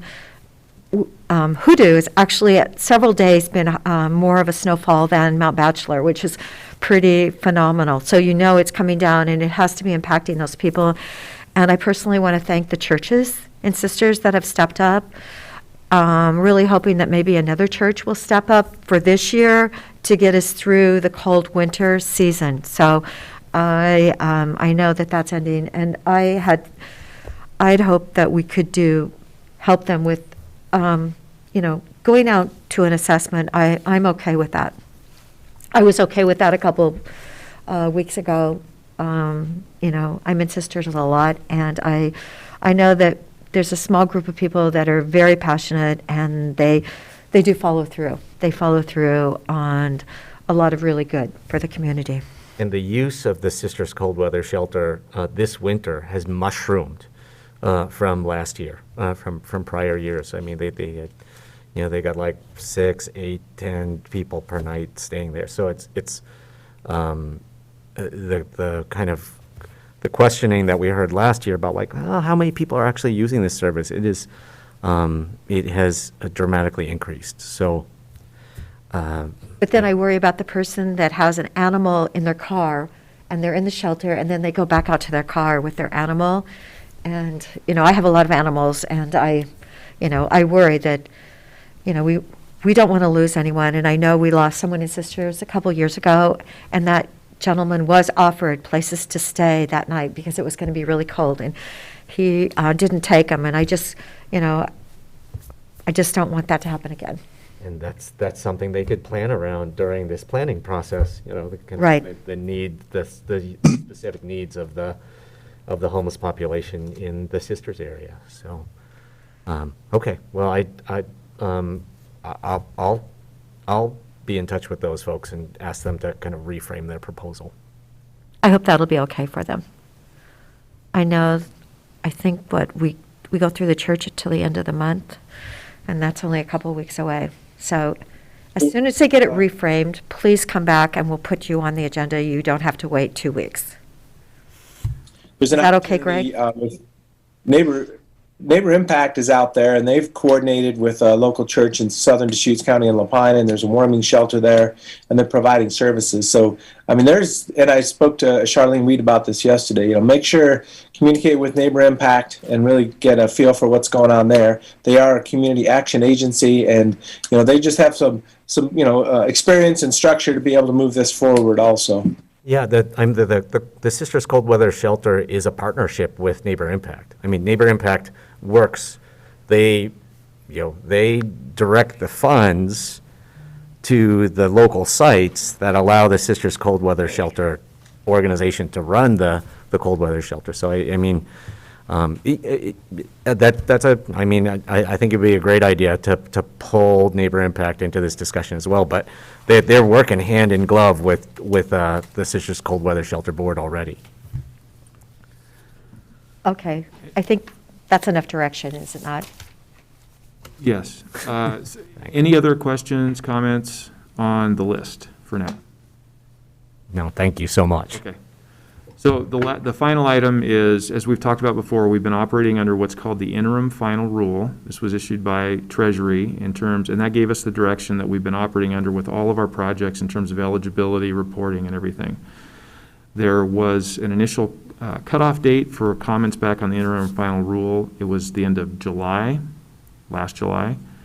And we had expected that they would have digested those comments and come back with a final rule within 60 days after that, so sometime in the September timeframe. It continued to get delayed and delayed and delayed to the point where they said that if you have made approvals for grants underneath ARPA, underneath the interim final rule, the eligibility that you use to determine that interim final rule distribution would continue under the interim final rule. But we just received notice that the final rule will be issued in April, or it's issued now, effective in April, and there's a few changes, but I just wanted Dan to give you a quick update on what some of those changes are. So, online. Sure. Thanks, Greg. As Greg said, the final rule was released last week. It'll be effective April 1st, 2022. So until that time, the interim rule is still what we'll be using for approvals. And really the main point of this is the final rule didn't change much as it has to do with Deschutes County. The 34 million that we've approved so far through today will fall under the interim final rule. The remaining 3.6 or so million dollars that we have will fall under the final rule. And so really there's not too much that's applicable to us at this point. The largest change in the final rule had to do with government provision of revenue loss, which was one of 7 of the eligible categories for spending for your ARPA award. During the interim final rule, they made a fairly complex calculation and data pool to show if the entity ourselves, Deschutes County, had actually lost any revenue due to COVID-19. We were able to submit that, and it did not at that point show that we had lost any revenue due to COVID-19. However, there was a lot of complexity in that, and the Treasury got a lot of guidance and a lot of feedback that they needed to change the calculation process. So what they ended up doing is just saying, hey, there's a standard allowance of $10 million for that subset of ARPA, government provision of revenue loss. And the only reason that's really important is because that that category is more broadly used. For instance, we could build a hospital, a capital hospital, or we could do the jail expansion or the court expansion, even if it doesn't have to do with ARPA, if we had that revenue loss. But our previous calculation showed it did not. And that standard allowance of up to 10 million is not to exceed your actual ARPA award amount. So it's really important to note that this is not additional funds, but simply a subcategory of the eligible ARPA expenditures that does allow for a more broad usage of the funds. So you'll probably hear a little bit of that on the meetings. It doesn't really apply to us at this point in time. Other changes in the final rule primarily revolve around more detailed definitions of requirements for ARPA services that were left fairly vague in the interim final rule. A lot of things were left vague, such as affordable housing definitions in the interim final rule. They've been narrowed down quite a bit. And in most cases, in the case of affordable housing, they're actually more conservative. We used an 80% area median income, and it looks like for the final rule, it's probably around 65% would be the max area median income. There's a little bit more on eligibility for small businesses and nonprofits and allowable capital expenditures. So I just want to pause there real quick and just ask, does anyone have any, that was a lot to take in. Does anyone have any questions on either of those? And could you repeat that AMI threshold, for which categories of expenditure was that for? For affordable housing, the Treasury has given general guidance in the federal in the final rule of anything less than 65% AMI or 300%, I believe, of the federal poverty line. They have also, though, said, here are some documents that you can look for your local area. And if those are slightly different than that 65% AMI, you can use that. And so I've been researching that, and I don't believe that they're fundamentally different. So we'll need to continue to look at that, but I don't think there's much of a difference. I think 65% AMI is going to be our cutoff. Some of our projects that we funded under the interim final rule were up to 80%, but that's not going to matter because that was under the interim final rule. And we had reached out to, I believe, NACO for their interpretation of that, and they had sent that back. So feel confident in all that. Any other questions? So, on that affordable housing, on those affordable housing investments, the fact that we did that allocation process early gave us a little bit more flexibility, which is great. Certainly, yeah. The interim final rule was extremely vague, if not completely wide open almost. And so that helped us. We did eliminate workforce housing over 80% AMI based on some HUD definitions, but yes, we did have more flexibility. So at this point, we do not believe that any of the changes in the final rule would make any of the previously ineligible projects eligible. And we also, besides those affordable housing projects, I don't think any of the ones that were eligible in the prior period would be ineligible now. But regardless, it's not a matter because everything is approved under the interim final rule. So in summary, I don't see the final rule broadly changing our interpretations of ARPA. It has better defined eligible populations and services in each category of expenditures, and the interim final rule will still be active until April 1st of 2022. So Dan, just to clarify, anything that the board approves up through the end of March would be underneath the eligibility requirements of the interim final rule. So I do have a question, Dan. Remember there was a workforce housing project for workforce, and they were asking us for some help. That would not be eligible, would it, for help? It would be even less eligible. That's Right, because it moved down to 65%. That's really too bad because that was a project that it was workforce housing, and I guess we'll have to talk to the city again and see if there's any way they can help that project, maybe get to come together on some of the things for it. There's a little bit of semantics because 80% AMI is still workforce housing. I mean, there's a lot of workforce in there. That proposal was a missing middle, 80 to 120%, which would have, I would call that middle-class housing. But I wish we could have invested in that project as well. But the good news is we did all those habitat projects, which I'm really hoping that will be impactful for the community sooner rather than later. So thank you to all the habitat projects that came to us and the core project. Housing and ownership, I really think that's important. Yeah, and Housing Works and Hayden Homes as well. Right, Hayden Homes. Yeah, thank you for Hayden Homes and all they've done. Okay, thank you, Commissioners. Look for an update in 2 weeks. Okay, thank you. Okay. Dan. Okay, we're, our COID hearing preparation, please? I'm interested in taking just a break real quick, just a moment break if possible. Or I'm going to step away and I'll be right back. Okay. Yeah, if you, go ahead. Is it snowing? Just a moment. I'll be back in just a moment. Yeah. Okay, thank you. I'll run to that restroom.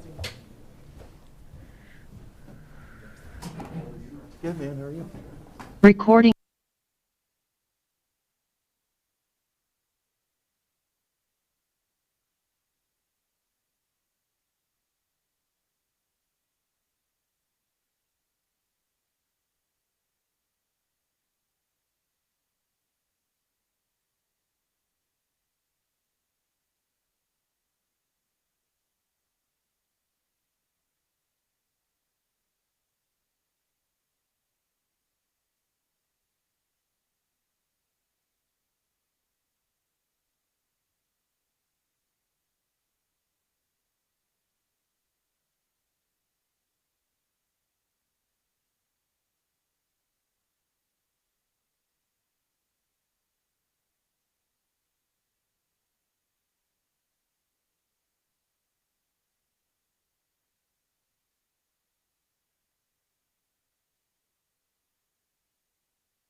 You have the floor?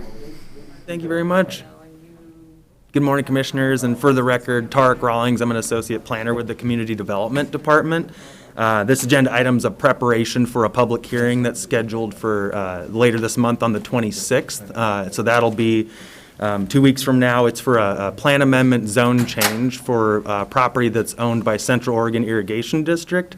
There's a map here on Dave Doyle's desk right there that kind of shows the area and how proximal this property is to the City of Bend's urban growth boundary, which is directly to the west of it.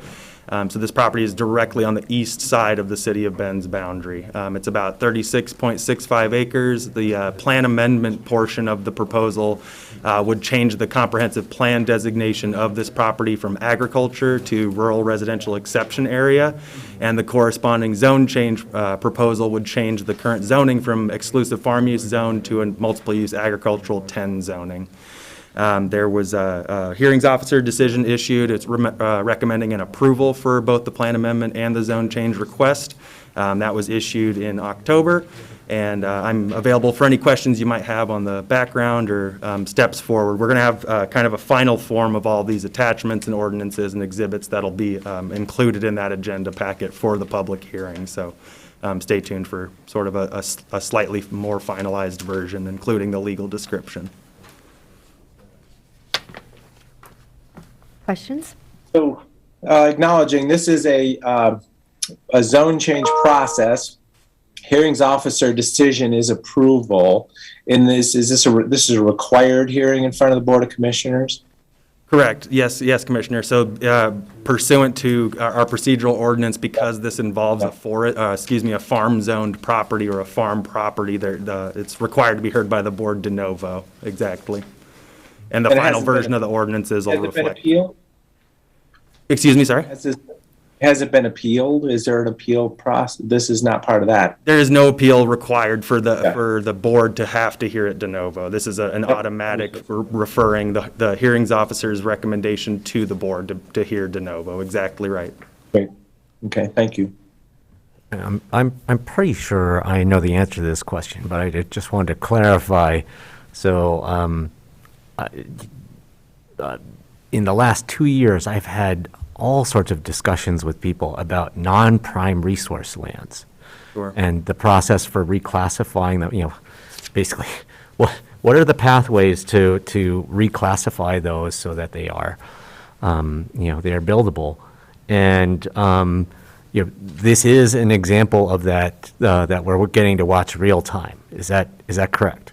They are slightly different. They're significantly different processes. I would say the non-prime resource lands is slightly different than this quasi-judicial review of one or a selected number of properties in terms of their comp plan designation change or the zone change.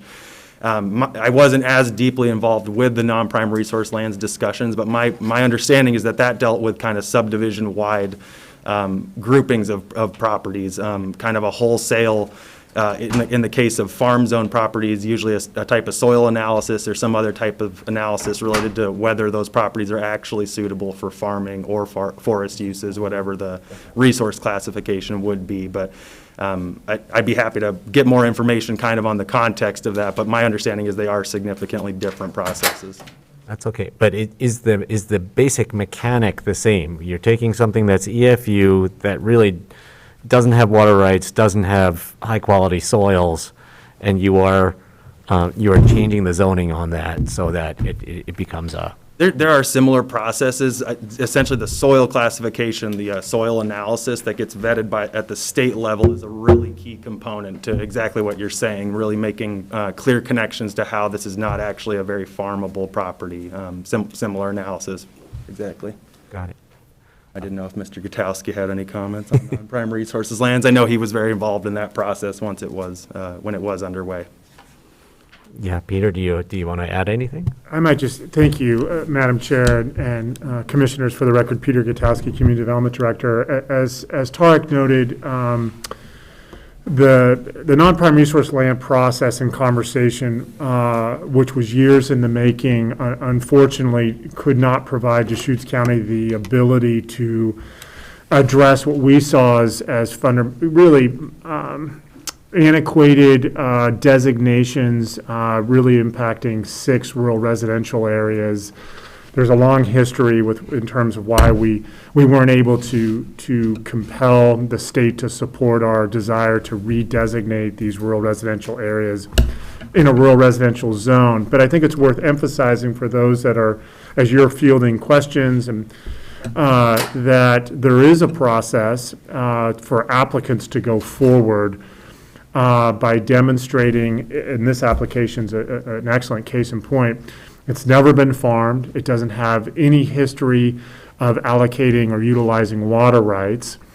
The land pattern surrounding the property, according to the hearings officer decision, would not impact farm properties or farming activities because there's a compatibility test there. And so by demonstrating that there's basically that there are not agricultural soils on the property, you can demonstrate through a local process that it doesn't necessitate an agricultural or exclusive farm use zoning. And Deschutes County has had the most, I'll use, maybe this isn't appropriate, but I think it's wise to acknowledge that we have redesignated, the Board of County Commissioners has redesignated exclusive farm use zone properties more times than any other county in Oregon. We've done it successfully 6 times since 2007. There are a number of other applications that are in various stages in our process. So we do have a history in supporting these types of applications. I'm not trying to prejudge this application. And it's noted in a recent statewide report. The Department of Land Conservation and Development did an audit, and there were approximately 24 that were successfully performed in Oregon at the county level, and we had approved 25% of those, or 6 of those. So there is a framework that one can utilize, and this application has followed that framework as we started seeing these types of applications just over a decade ago. Great, thank you. Yeah, no, it's helpful, kind of at the high level policy level to understand, that there, we do have some, we have some land that is classified as EFU, which really isn't ideal or optimal for farming. If those lands are placed in, are in particular kinds of settings, for example, immediately adjacent to the urban growth boundary of the city of Bend, that it might make sense to reclassify those, and B, that there are pathways. I guess when I was first asking about non-prime resource lands, that was basically what I was trying to understand is what are the pathways for reclassifying land? How hard is it? I mean, COID is an entity that, has some resources, and this is a substantial size piece of land, and it's probably going to be worthwhile for them to go through this process. But for smaller landowners, it's also helpful to try to understand, how big of a burden that is, and that's when we were talking, back during the discussions of the non-prime resource land policy, that was one of the things I was trying to get at is, what can we do to support and help those small landowners, those 2-acre landowners who are otherwise, since the state wouldn't do a blanket policy for us. Those small landowners that are otherwise left for, to try to make their one-off happen.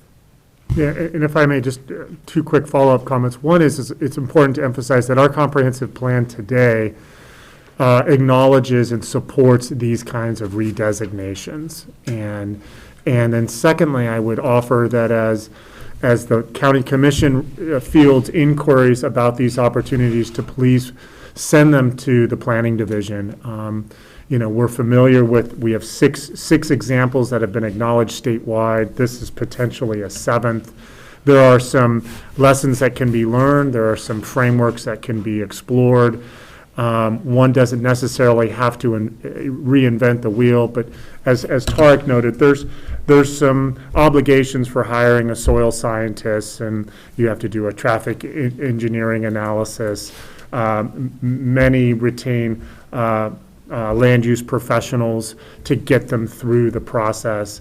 But the return, if one can redesignate the property outside of the exclusive farm use zone, which has very explicit use categories that are determined by the state, if it can be converted to a rural residential zone, it opens up more opportunities. And as you noted, Commissioner, this is one of actually three redesignations, two that have been successful, that have positioned themselves near the Bend urban growth boundary and admittedly are positioning or have successfully been able to bring that land into the urban growth boundary to help meet the city of Bend's housing and employment needs. Tarek, could you let me know how many property owners was the original notice mailed to? I believe within 750 feet of the property? Right, I wouldn't know the exact number offhand. There's a list in the noticing there, but Okay. of them who were noticed, there were 13 folks that put in 12 that were written comments, and they were all fairly robust. Sometimes it was an individual representing some other of their friends, even though that really only counts for themselves. But we heard from mostly folks that were within the city of Bend's neighborhood, just to the west of this subject property. That was predominantly the commenters that came in. Okay. All right. But nothing that rose to the level of an appeal. And Well, so again, this didn't necessarily require an appeal, and so I think potentially at the public hearing in 2 weeks, there might be more folks that were, so to speak, kind of saving up their testimony for that kind of a forum. But just at the hearings officer hearing, we had 3 folks show up. So I anticipate there would be some public involvement still, even at the public hearing phase. Okay, so that's good to know that, because reading their comments, people are concerned, and yet, the city needs to go somewhere. So I would truly expect that they would want to come and comment in front of our meeting. What is it, 2 weeks? On the 26th. Okay. Yes, and so anyone that submitted written or was there in person for testimony received direct notice of the public hearing, and then again, it went out to the 750 for that radius, so. Okay. We'll see who shows up, exactly. Okay, thank you. Yes, quite a few people did take time at that point, to let you know what they were considering with this significant change. Are there any other questions? Commissioner DeBonne? No? Okay, Commissioner Chang? Okay, all right. Thank you so much, Thank you Tarek. for your time, commissioners. Have a great afternoon. Are you going to take this with you then? I will take that one. I'll bring it back for the public hearing. Okay, all right, thank you. Yeah, of course. Thank you.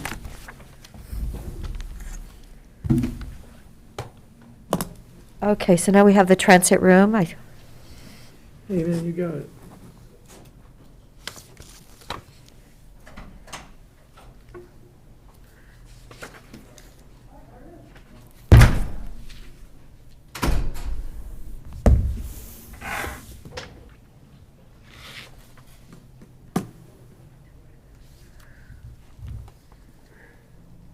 Go ahead, Greg. Ready? Okay. Yes, thank you. All right. Good morning, Commissioners. Again, Greg Munn from County Finance Office. And the agenda item today is to review a couple of proposals for the use of transient room tax revenue. In terms of background, staff presented the history and background to the TRT program going back to its inception in 1975. That was back in November. And as you know, over the last couple of years, as a result of the pandemic, we've seen a dramatic increase in the amount of room tax collections since then. And with that, there has been, and probably will continue to be, requests for the use of those funds. And so preliminary to our budget process, which really starts in the next month or so, we have a couple of proposals before you today for consideration of use of those funds. The first one on the list is a trails and trail-related infrastructure project, and Jana Johnson, they're outside. Outside the door, outside the door? yes. Thank you. Jana Johnson will step in here momentarily to discuss her project proposal. And then we have our friends from the Sun River area, Bill Hepburn, he's the chair of the Sun River Service District, will discuss the public safety building proposal, which happens to be up on your screen at this point. So I'm going to move out of the way here.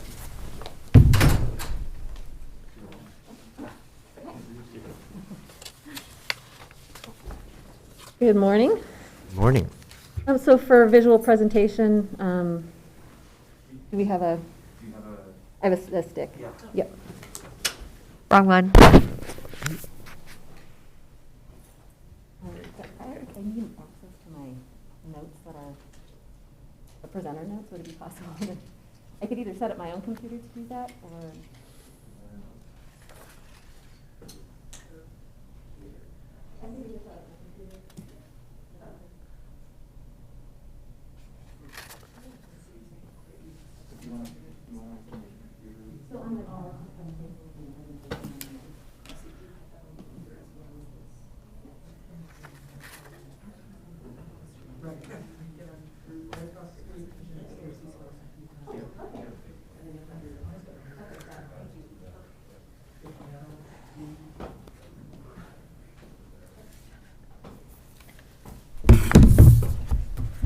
Sorry for the delay here, just need to get my technology set up.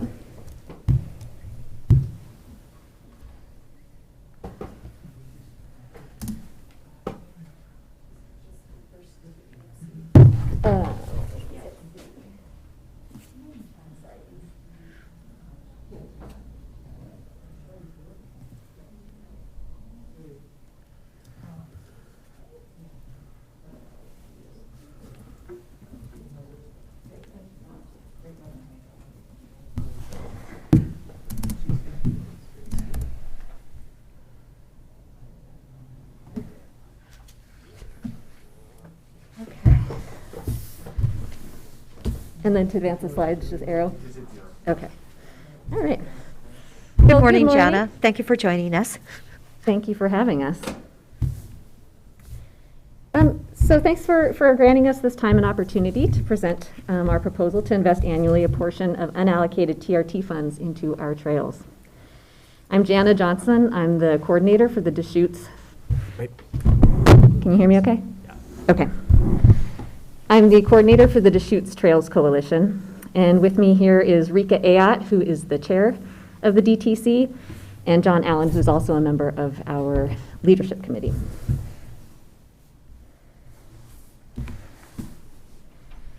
The Deschutes Trails Coalition, we're a coalition of over 30 organizations, businesses, and agencies working collaboratively to foster an exceptional regional trail system that is sustainably managed and balances the need of people and nature. We are made up of over 30 trails organizations, land management agencies, visitor bureaus, conservation organizations, businesses, organizations representing youth and underserved populations. Our mission is to collaboratively foster an exceptional regional trail system that is sustainably managed. We formed in 2018.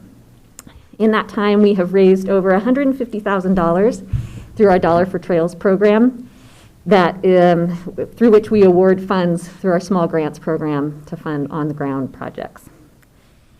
We are also leading the creation of a complex database that provides resource data, use patterns, and other natural resource data to help inform our efforts towards a sustainable trail system. And primarily, we resolve user group conflicts by convening all these various trail stakeholders to achieve shared trails goals. The DTC's vision is a deliberately designed and sustainably maintained regional trail system that is stewarded by the community and land managers and upholds our 4 pillars of sustainability: the economic, physical, social, and environmental. So that gives you kind of a foundation of who the DTC is and what our values and missions are.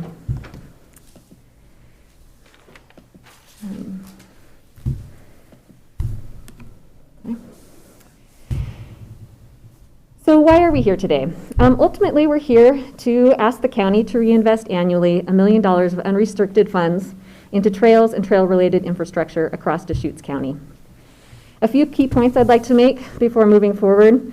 Some assumptions that we can make. Trails are a primary reason people come to Central Oregon to live, to recreate, and to vacation. Our trails are being impacted by several factors, such as increased use, as well as climate change. And we know that the existing trail funding opportunities that are not keeping pace with maintenance and infrastructure needs. I would also like to state that we in Deschutes County have an opportunity to rectify that, to sustain the trails that are not only a big part of Central Oregon's identity, but its economy. There's a missing piece of the trail funding puzzle, and the county TRT could go a long way in filling that gap. And DTC is willing to help in this effort in any way possible.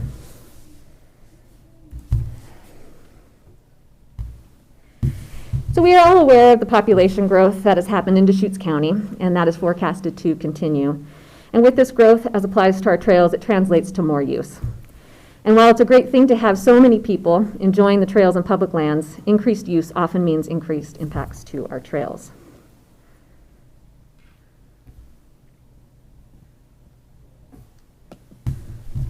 Apologies here.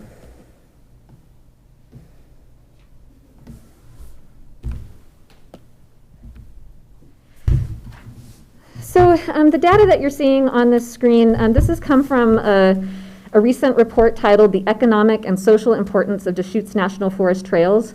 It's done by a group called Eco Northwest, which is a consulting firm based in the Pacific Northwest that specializes in economics, finance, and planning. So this data is reflective of just the Deschutes National Forest, but we can kind of assume some of these trends are paralleled on other public lands as well in Deschutes County. And I'm happy to share that report with you at some point. It's just about to be finalized, so you don't need to worry about losing track of this data. I can get that to you at a later time. And Jana, this table we're looking at, those numbers are in thousands. Yes. So if you're saying there's 25 horseback trips, yeah. yeah, So- 25,000 horseback trips. Yes. Got So the it. total Okay. number of trips in '21 was 2,450,000. Okay. And with an annual expected growth by 2040, it's predicted to be 3 million trips per year. And again, that's just on the national forest. It's not including BLM or state parks or Bend Parks and Rec. And then that table just kind of shows you the breakdown. Hiking and pedestrian is the largest, followed by, I believe, bicycling and snow-based recreation.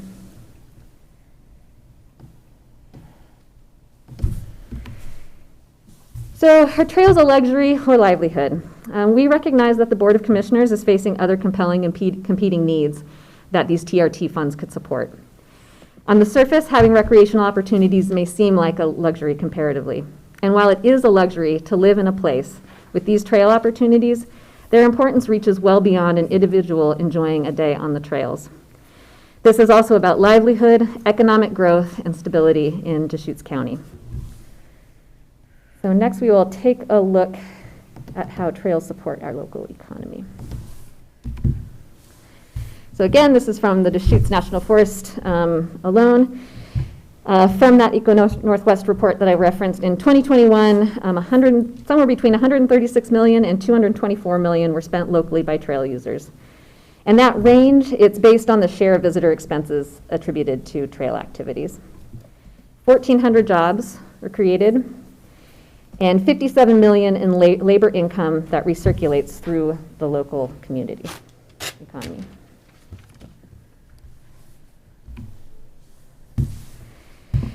This slide shows us what it costs to sustain the trail network that has supported our local economy, as shown in the previous slide.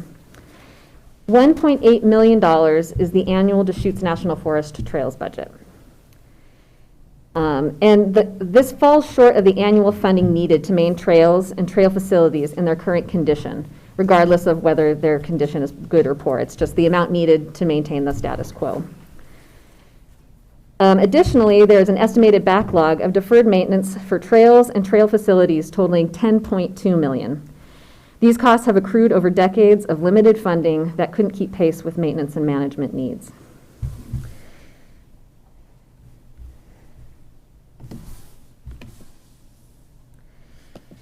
So a little trail humor for you. This leaves us with an immediate funding gap of $9.16 million of maintenance and repairs, which resulted in some of the poor conditions we'll find out on our trails.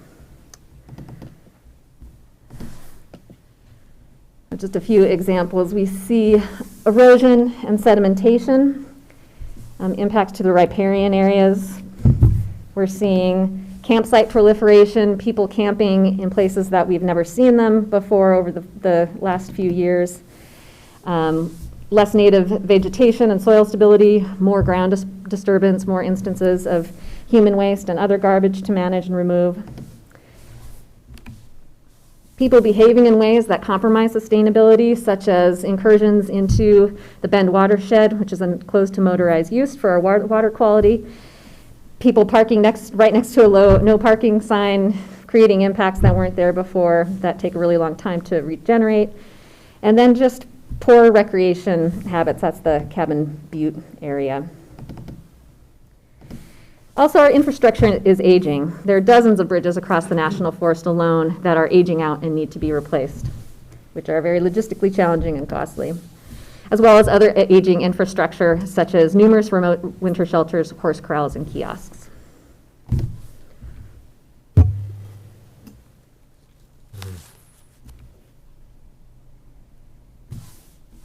Roads accessing trail infrastructure or used as a means for recreating are seeing more needs for road reconstruction and efforts that far exceed regular grading. Side-by-side uses become a popular recreation activity on dirt roads throughout Central Oregon, and lots of people are hauling trailers for horses, ATVs, etc., in addition to passenger cars getting to a trailhead. And then there's the basic maintenance that needs to be performed annually to keep trails passable. The bottom left is ceanothus growing in and completely obliterating where the trail corridor is.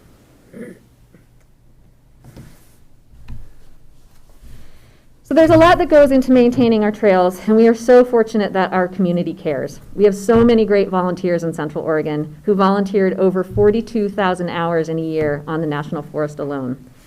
Volunteers do so much, but they can't do it all. More complex and remote projects and those requiring special equipment aren't a good fit for volunteers. Even with a volunteer community as robust as the one we have here, we are still not keeping pace without more funding.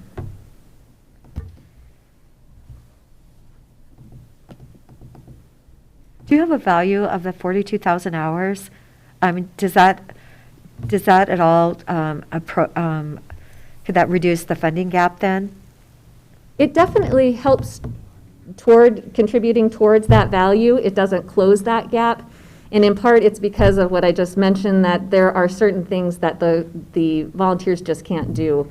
You know, like getting a volunteer helicopter to deliver materials. We don't have access to that. Or construction projects that are just more technical or require equipment and skill that you may find that rare volunteer out there. But they're a great help in the basic maintenance realm, but not so much in that larger deferred rate maintenance realm, the 10.2 million that is. Yeah, a volunteer with a shovel is not going to fix a rutted road, for example. Yeah. Hey, Jana, that value is about 1.1 million in labor. That's what I was thinking, yeah. 1.1 million. Thank you. I mean, it's definitely, they're doing, important things, Oh, absolutely. Yeah. And like I said, we are more fortunate than most communities to have the people that we do. We've got a really great community with, well, all the logos that you saw on that first slide is testament to how many people are involved doing good things. So, I mean, I would argue that the volunteers are carrying the majority of the load in many cases because federal investment in recreation infrastructure is so inadequate that the community has stepped up to a tremendous degree, but it's not enough. yeah, they're especially helpful in that basic maintenance realm, the clearing blowdowns, cleaning drainage, and cutting brush back to maintain a corridor. But the more significant drainage work and things that are causing the more costly damage and the damage that's harder to fix is something that's a little bit out of reach of most of our volunteer groups. Yeah, I mean, conceivably, if only locals were using the trails, then the local volunteer power that's put into them might be closer to enough, but local, if basically you're dependent on local volunteers to maintain a regional trail system, and you have millions and millions of visitors who are paying transient room taxes, using those trails every year, you can't expect local volunteers to rise to the demand of all of that impact of recreational use. Yeah, and in a sense, with those that are visiting this area to use the trails, if some of their tax dollars are going back into that reinvestment, that seems like a really nice built-in way for them to give back to the system that they're enjoying, as well as the local population is. So funding is definitely a key piece of this. I kind of think of it as a patchwork quilt, that different funding sources fund different things, and they have varying criteria for these different grant opportunities and other funding sources. It's unusual for one funding source to fund a project from start to finish, through the planning, analysis, design, and implementation. But together, these sources may collectively fund all the different phases and can leverage each other to bring projects to completion. Many grants will only fund shovel-ready projects, which results in a backlog of very worthy projects, but that get caught in a bottleneck where they need analysis before they can be moved to that shovel-ready phase to make them qualified for these other grant funds. So this and other factors, that leaves a hole in this patchwork of funding.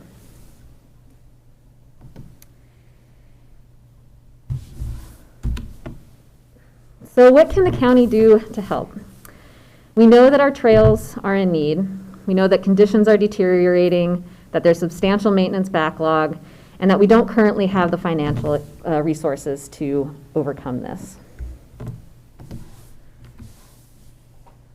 And we know that there's a solution, that the county has unallocated TRT dollars that could help to close this gap. Because these funds are unrestricted, they could be used to fund things that other funding sources just aren't able to. As mentioned a few slides back, most grants require proposals for shovel-ready projects. But how do projects that require planning, analysis, and design to become shovel-ready get to that point without additional funding?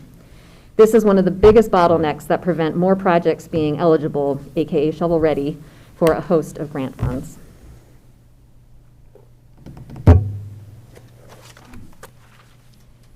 So one way TRT funds could be awarded is through a grant program. There are several decisions to be made in establishing a grant program, and DTC is willing to take the lead on this and to help in any way possible.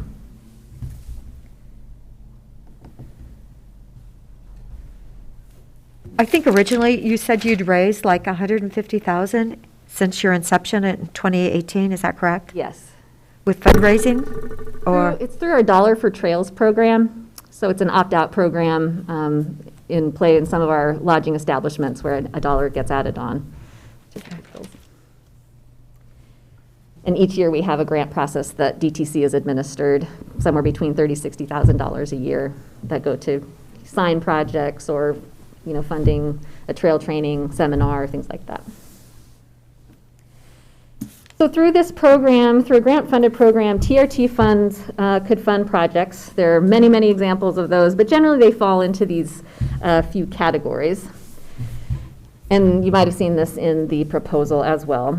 Generally, it falls into trail maintenance and construction, environmental analysis, NEPA, road maintenance and construction, reports, studies, strategic trails planning, major projects such as paved path maintenance or construction or replacing trail bridges and other infrastructure needs.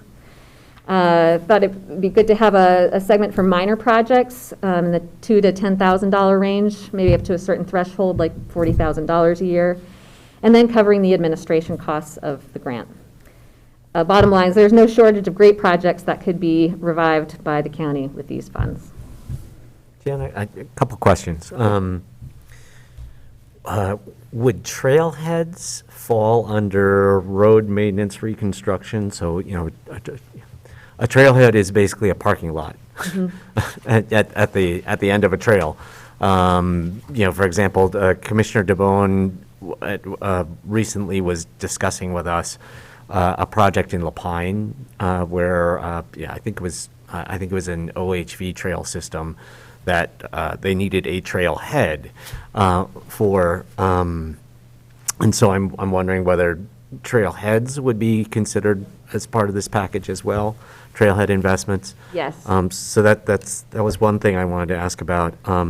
The other thing I wanted to ask you about was I saw on the list of members, partners within the Deschutes Trails Coalition, the Paddle Trail Alliance, and I'm a person who likes to be on land a lot of the time recreating, but I also like to get on the water, and so I'm wondering about things like boat launches or, kind of making, beaches where people want to access the river or lakes more, making those more durable and more sustainable for recreational use might be an eligible category within the categories of expenditure that we're talking about. Yes, I think that, trail and trail-related infrastructure, a paddle trail it's another type of trail, and that is infrastructure that supports that, so yes. Okay. Yes, I just want to make sure that we're, Yeah. in terms of eligibility, we're thinking as broadly as we should be. Thanks.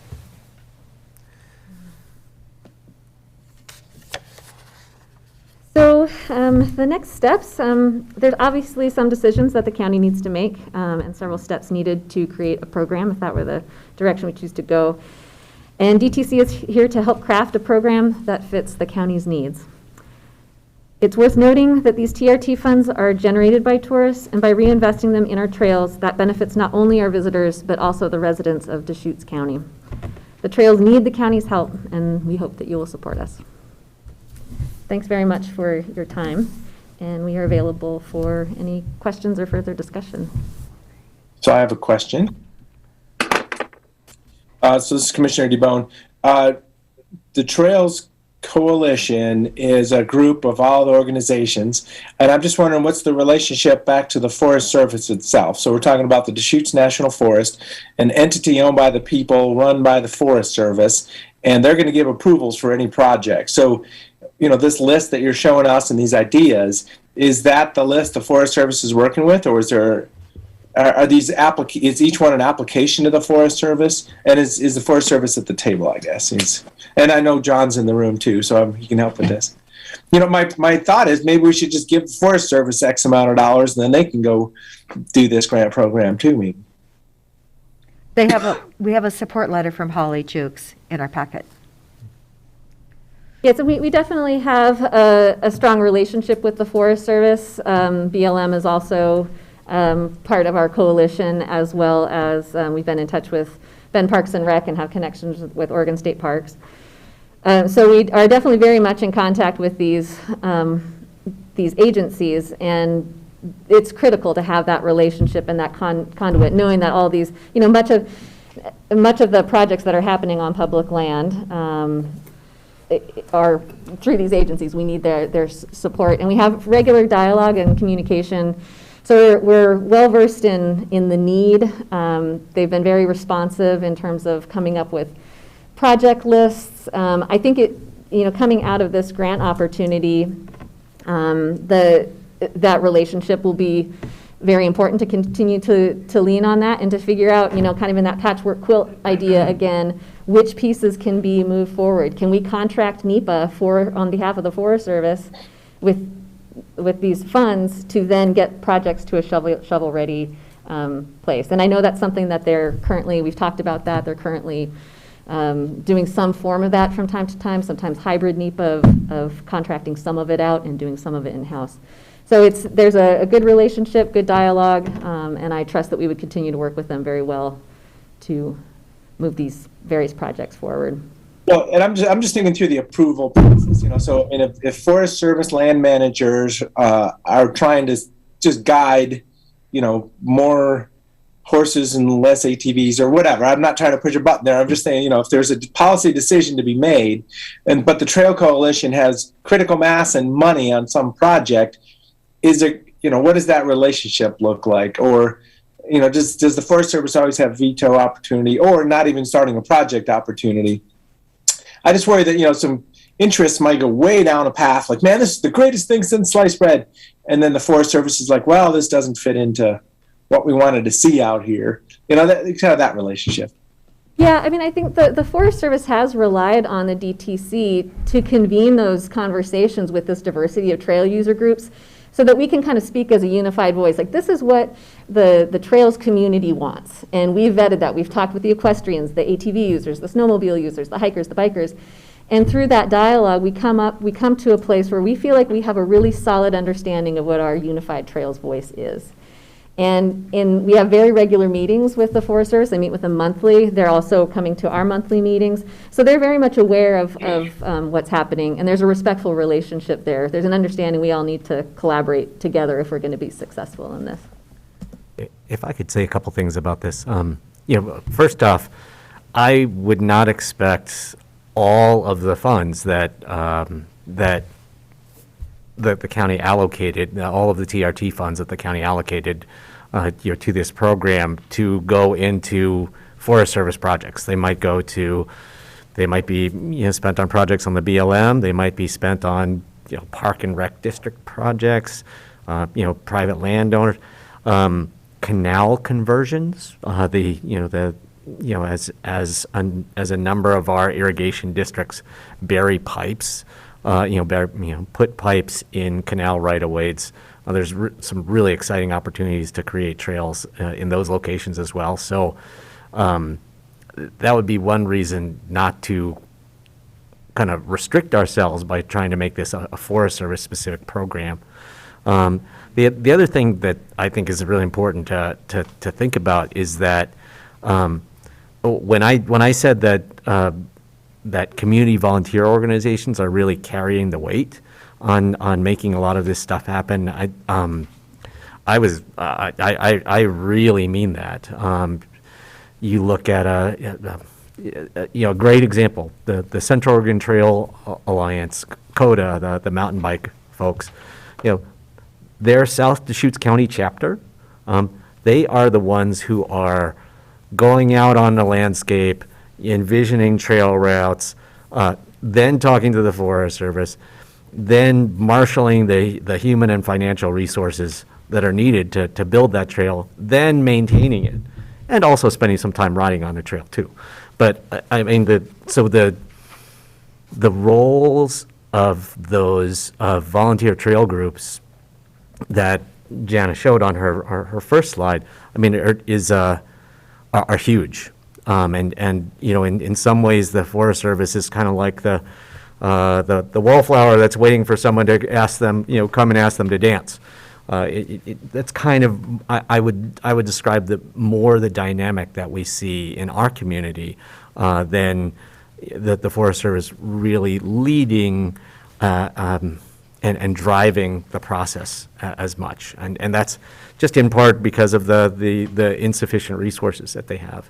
So by setting up a program outside the Forest Service, we're empowering those community organizations that are, again, putting in, what was the number of hours of volunteer time? 22,000. Tens of thousands of hours of volunteer time on a whole range of activities to make the trails that we have possible here in Deschutes County. Yeah, I would agree with that, and I would also add, just in response to that piece about giving the Forest Service money, the Forest Service has really limited capacity, and that's one thing we're hearing over and over, is that they really need our help in carrying some of that workload to implement these projects, because they only have so much capacity to take on administration of a grant program or something to that magnitude. And I think we're well positioned to do that, and I think they would prefer, from the conversations I've had, the sense I have is that they would prefer that we fill in that role and add capacity in that way. So one of the observations, looking at the spreadsheet a little bit, talks about basic maintenance and construction at a couple $100 a mile, or thousands of dollars per mile for new trails or road maintenance. So my point is, there's So there's probably jobs in there. I'm just wondering, not everything is a volunteer club project, especially when you're doing, new trails possibly or road maintenance. Can you talk about that a little bit?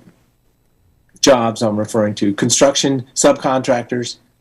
Yeah, so these like major road reconstruction and maintenance, for example, that's something that the Forest Service doesn't have the capacity to do, in the conversations I've had with their roads manager. So that is something that would be contracted out. So that money would be, into the private sector, hiring a company to come and do that work. Same goes for trail maintenance. Contract bridge construction is also is something that's very straightforward to contract out. So I think most of these would be through contract, again, because the professional crews that are working for the land management agencies typically don't have capacity to take on some of these bigger things. But yeah, to kind of pursue that idea further, investing dollars is creating jobs. It's basically helping to create and expand, a recreation infrastructure workforce here in Central Oregon, which, given the amount of recreation that we have, it would be good to have. And one idea that's been bandied about a bit with others in the Forest Service as well as Travel Oregon is setting up a regional Central Oregon trail crew that could be sort of a shared resource amongst these different agencies and clubs partners that we work with. And that would be a way, again, the same concept. It's not specifically a contract, it's a longer term thing. That could be a part of this puzzle as well.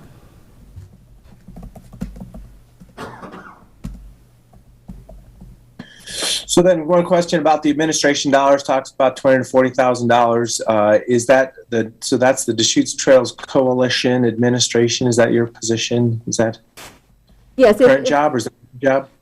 Sorry to interrupt. Yeah, the Deschutes Trails Coalition, we're the administrators of that program. We would need to hire somebody on a part-time basis to administer that grant. And I would say, John and Rika, please chime in if there's anything additional that you want to add to the discussion. Yeah. One thought I'd like to share with my fellow commissioners as we think about allocating some of our unallocated TRT funds to this, or other ways to pay for it, is I'm in support of allocating a portion of county unallocated TRT to this program, and I would like to see us also ask Visit Central Oregon to make a matching contribution. And we hear a lot in our community about, we hear a lot of frustration in our community about how much money is spent by, Visit Bend or Visit Central Oregon on tourism promotion.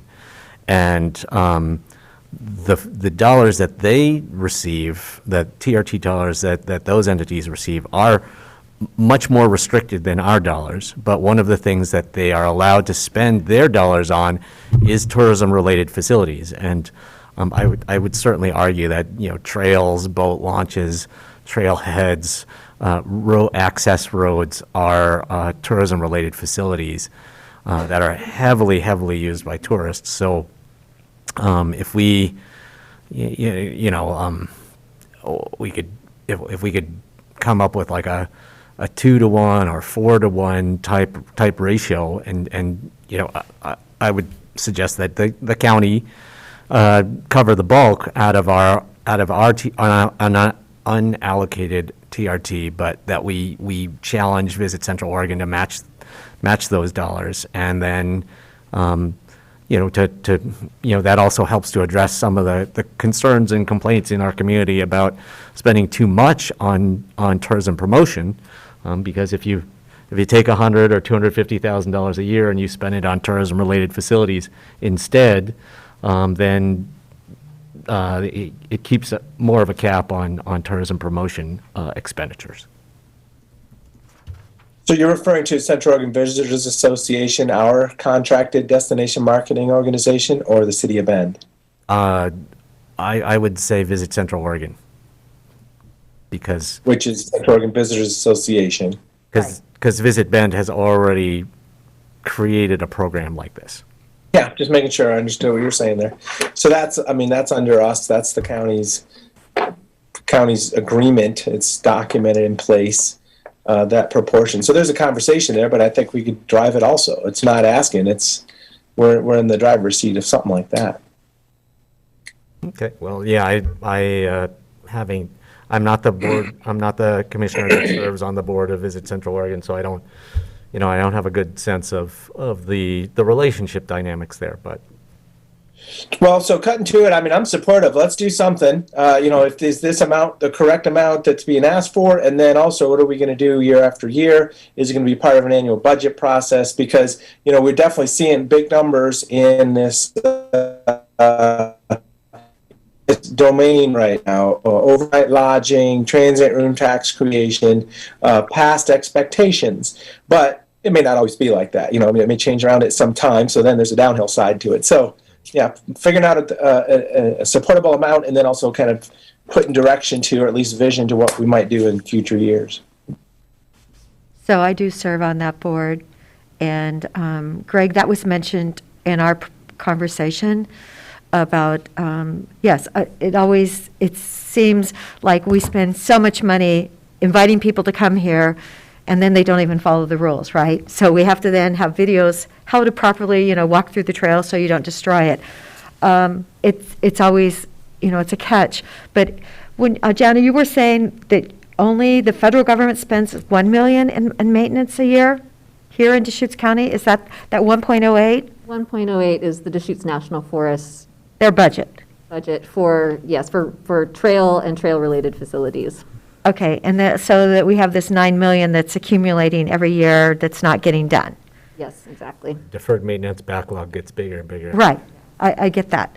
So what is it that we can comfortably, can we split it with the Central Oregon Visitors Association? Greg, is that something that we should be talking to them about at another point in time? Yes, you beat me to it at another point in time. Right. The formula, I'll throw out a suggested formula as a starting point for discussions. I think it would be great if we allocated $400,000 of our unallocated TRT on an annual basis to this, and challenged Visit Central Oregon to commit another $100,000 to $200,000. And you guys can. Did you want to make a comment? We just need you on the record. Yes, please.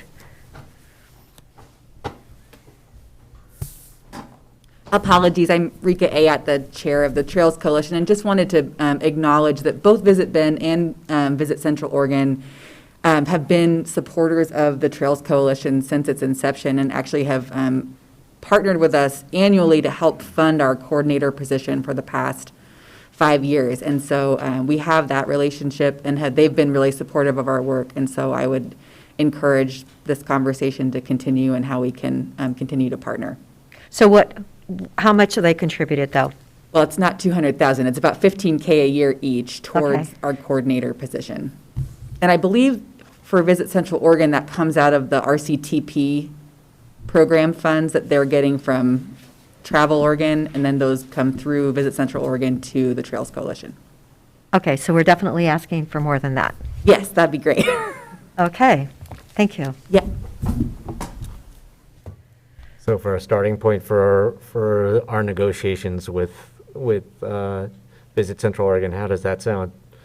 We put in 400,000, they put in 100,000 to 200,000. So I'd rather just focus on this amount right now, and just have a discussion in the future about other funds. I don't support kind of a challenge or at this point. I mean, that's a discussion for us to have with our business partner. It's us, it's not us and them, it's us. One of my visions for these projects is kind of the specifics.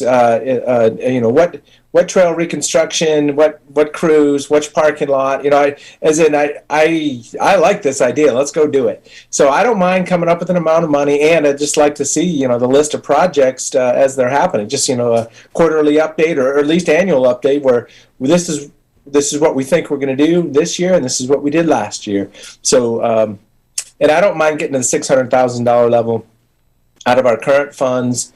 Unallocated transient room tax, and just, making this really be a positive community effort. Well, I like the 600,000. I just think that we should look at future funding after we've met with COVA and figure it out where we can be comfortable to go forward with them, because definitely contributing more than 15,000 a year, I think, is really important. It's definitely, you can see the damage in the use and if you're accumulating 9 million a year, that's rather significant after a period in time. So can you make the motion then? Yeah, 600,000 unallocated transient room tax for the Central Oregon Trails Coalition and all of its partners to do great work out there. I'll second. Any further discussion? Now, are you doing it for every year, or are you saying for this year? For this year, but this will put a, kind of a scope on what we've done in the past and what we might do in the future. So this is not a contract in the future, but an annual discussion, and it can be folded into the budget too. Right, it could be in a couple months. So, Yeah. No, all right. and if we allocate 600,000 right now, and the Deschutes Trails Coalition has an opportunity to run a cycle this year, then I would assume that by November or December we'll be able to get a report back on where the dollars went or what projects the dollars are going into, and get a sense of what kind of an impact this program can have. Actually, since the need to me sounds so enormous, I would like to hear in like 3 months what you're doing. It's just like the feedback we got from COCC about the childcare that we funded. We only funded 125,000, but it seems like it was an excellent investment. So, yes, I would think there would be a lot you could do sooner. We'll be to spring, in March or April or something? How about 3 months after whatever agreement gets signed? Okay. Yeah, absolutely, and we're happy to craft this in any way that's most helpful to the county and meets your needs. So we'll continue to work together on that. Okay, may I take the vote now? Yes. Commissioner DeBonne? Yes. Commissioner Chang? Yes. And the chair votes yes. So thank you, And I'm Hannah. thinking just a couple before and after photos is going to be wonderful, to see that project, any projects. Me out there with my horse, right? There you go. One of my fabulous horses that I never get to ride. Thank you so very much for your support today. Greatly, greatly appreciate it, and I look forward to future conversations and demonstrating all the great work that we're able to do because of these funds. So thank you very much again. Thank you, Jenna, for joining us. Yeah. And thank you, John. Just one closing comment I would make about this topic. I mean, we all saw how paltry the $1 million a year that the Deschutes National Forest is spending on recreation infrastructure is. And, that is a congressional appropriations decision. And, I'd just like to, put the idea out with my fellow commissioners that through an organization like the Association of Oregon Counties, many commissioners who live in or are responsible for public lands communities where recreation is a major economic driver could be pushing for increased appropriations so that the $1 million on that side of the ledger would actually be bigger for a national forest with the kind of recreational use that the Deschutes has. So that's we spend a lot of time at AOC doing advocacy about federal lands issues in other ways, and this is something that I would love to see us addressing at a state level with our fellow commissioners. And then also one other note, if there's like a one-time bigger project, I wouldn't mind hearing about that. And I just want the group to understand, because if there's one of those just mud pit roads, failed bridge, connection to something that's on the other side of something that's just a bigger capital need, bring it around in the future. Because it's always easier to spend money one time and not reoccurring commitments into the future. Chair, I want to echo the importance of what Commissioner DeBonne just stated. As we have this request for multi-years, we have the next request is going to be for multi-years. We could have additional requests for multi-years for TRT funds. We just have to be aware that if we have a catastrophic wildfire event that shuts events down like we had a couple of years ago in Sisters, we could very well experience a deficit. I shouldn't say deficit, but the collections could be minimal. And so if we're on the hook or committed, we're then utilizing the precious general fund dollars that we have. So I just ask us to be cautious as we think about the big multi-year commitments. Yeah, that's why I was looking in the 400,000 to 600,000 range rather than at a full million, just because, my impression right now is that our unallocated, our unallocated above current requirements that we're placing on TRT, there could be years when it's only $2 million.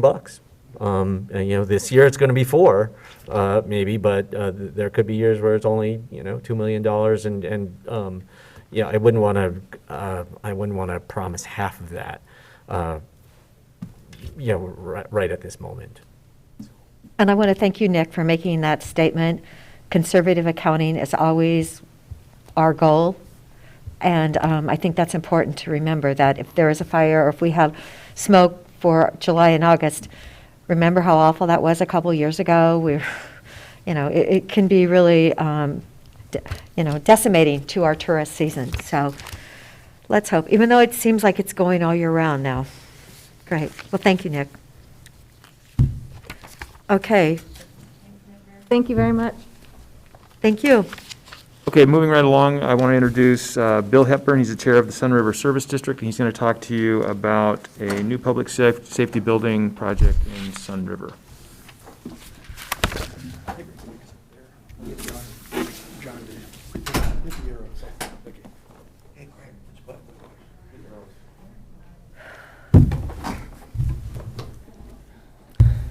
Well, good morning. Nice to see. Good morning. Nice to see all of you again, and I certainly appreciate this opportunity to talk to the Board of Commissioners about the Sun River Public Safety Project. I am joined today by John Ralston, the Vice Chair of the Sun River Service District. We have Debbie Baker off next to the wall, our Service District Board Administrator, and behind me is James Lewis, the General Manager of the Sun River Owners Association. Welcome, everyone. Thank you, James. He was our property manager. And a great supporter of the Sun River Service District. Yes, he was.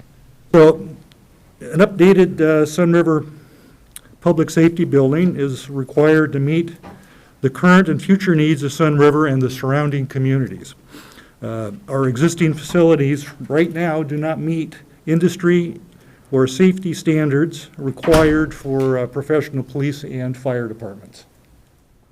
The Sun River Service District is requesting from Deschutes County part of the unallocated transient room tax funds to support our public safety building project. The Sun River Police and Fire Departments have significantly increased workloads during high tourist season and is impacted by the number of tourists that come to Sun River.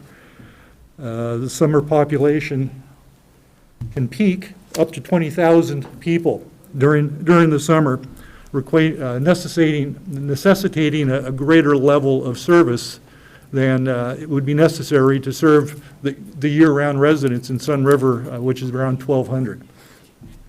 Now, we're not complaining about tourists in Sun River. It's a fact of life.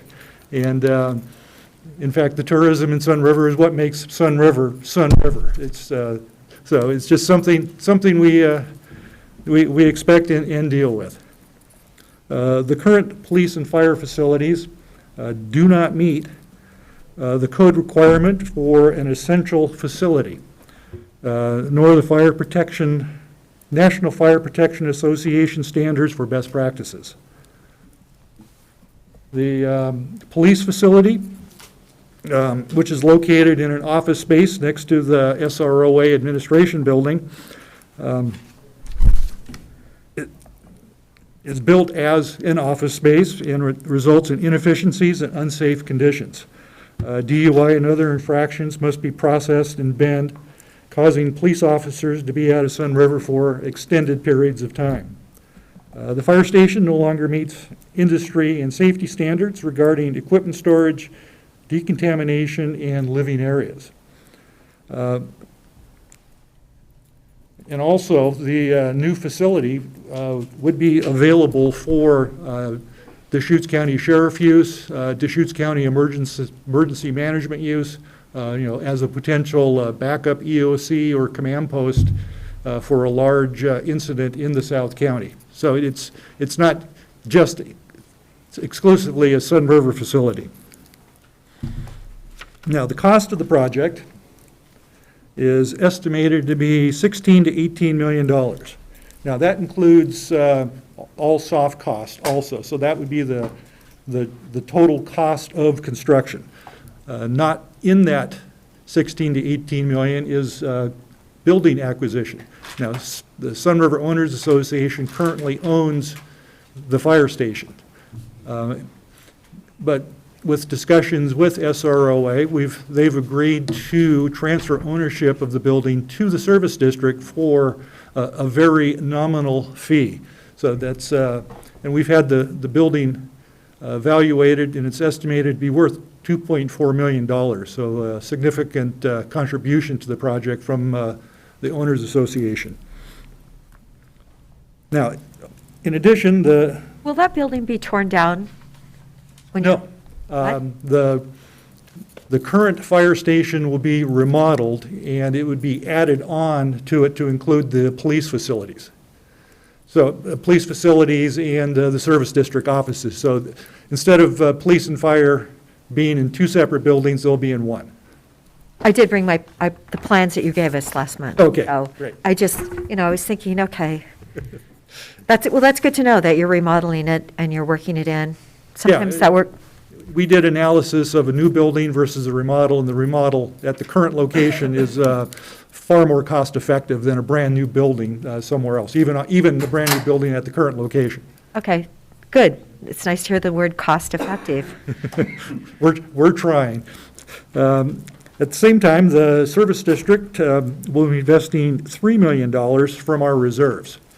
And we'll be asking the Sun River owners to approve at least a $5 million 10-year capital improvement levy to cover the rest of the funding gap. Now, Sun River, John? Sun River generates more than $4 million in annual transient room tax revenue every year, which is about 40 to 50% of the county total. And since 1999, Sun River has generated excess of $50 million to the transient room tax fund.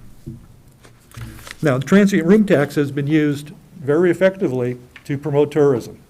COVID does a marvelous job of getting people to come to Central Oregon and to Sun River. At the same time, over the last decade, the Sun River Resort, the Sun River Village, and the Sun River Owners Associations have spent tens of millions of dollars improving their facilities for tourism, and all three of those entities have also used their funding to promote tourism specifically to Sun River. But at the same time, since Sun River is 99% built out, the Sun River Service District can't rely on growth for increased revenue. Our only increase in revenue is from the yearly 3% increase in property taxes. So while these other entities are spending millions of dollars to bring tourists in, the service district is limited to the 3% increase. And that's why we're asking for the transient room tax to help us with this project. Now, we are still asking for $10 million of the transient room tax. We are, as we discussed, and I discussed with Treasurer Munn, we're willing to look at taking those payments over a period of time. I know Commissioner Chang, you just mentioned concern about that, but that's still kind of our position is we would like to, at least work with the county in kind of spreading those payments out over years, over a number of years. We'd also like to place our capital improvement levy on the May ballot.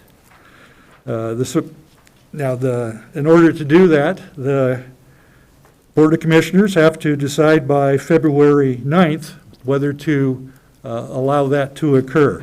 But before that, we need a commitment from the Board of Commissioners on the amount of the TRT contributions.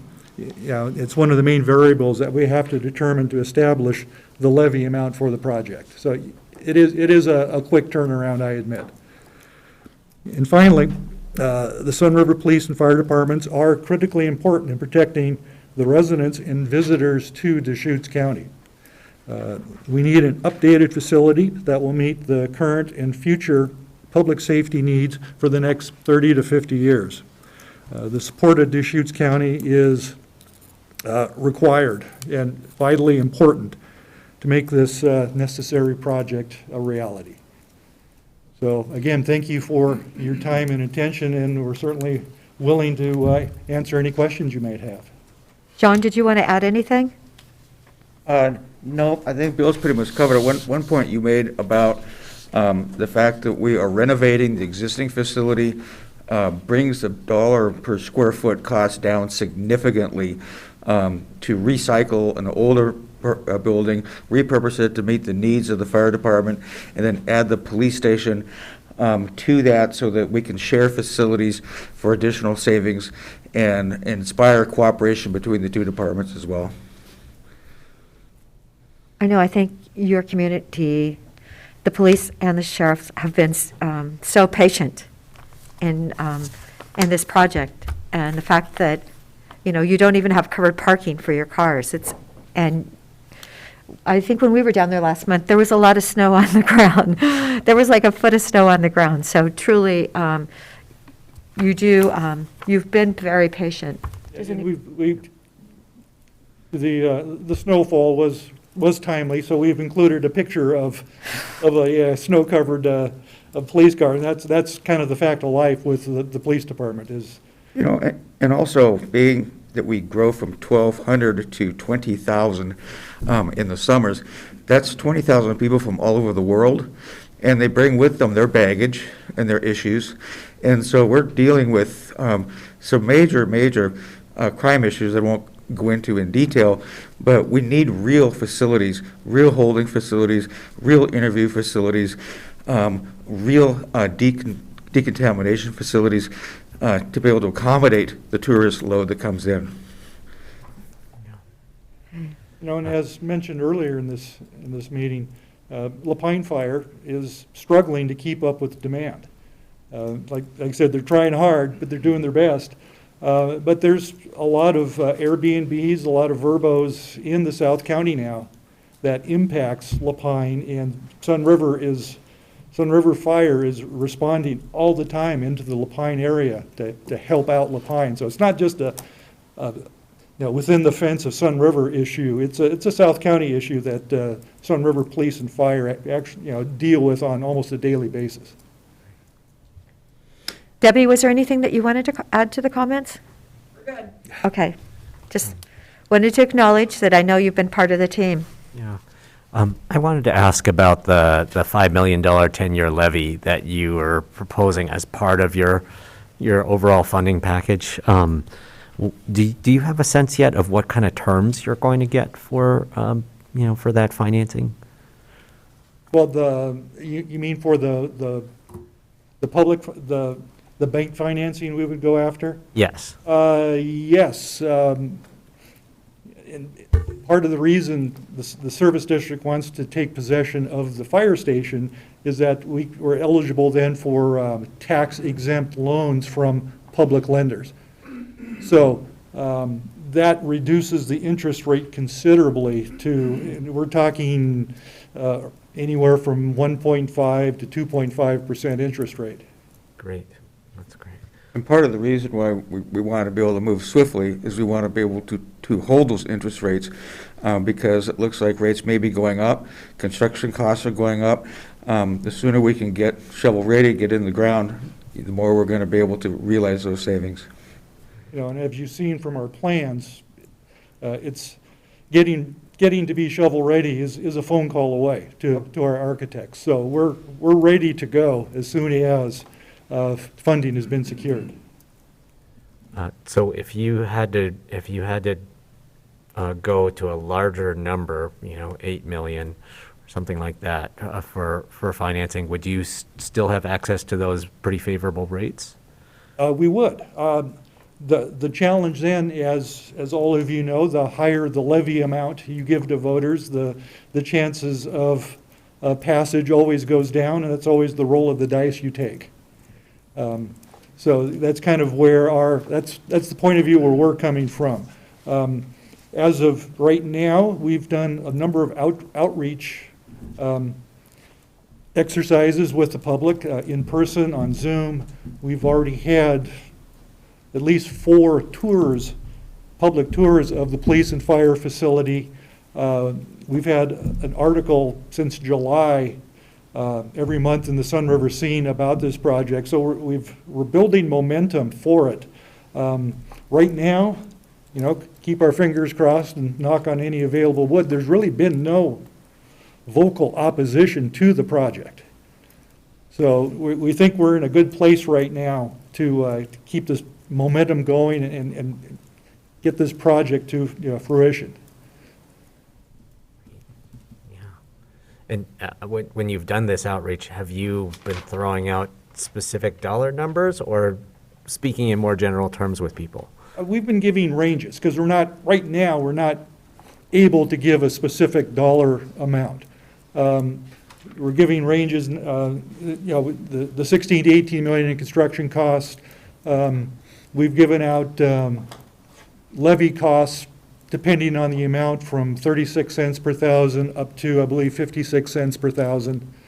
So we've given those kind of ranges and information to the public. And again, there really hasn't been any negative feedback. So do you actually have 1,200 voters then in Green River? I think on the voter rolls, it's like 1,500.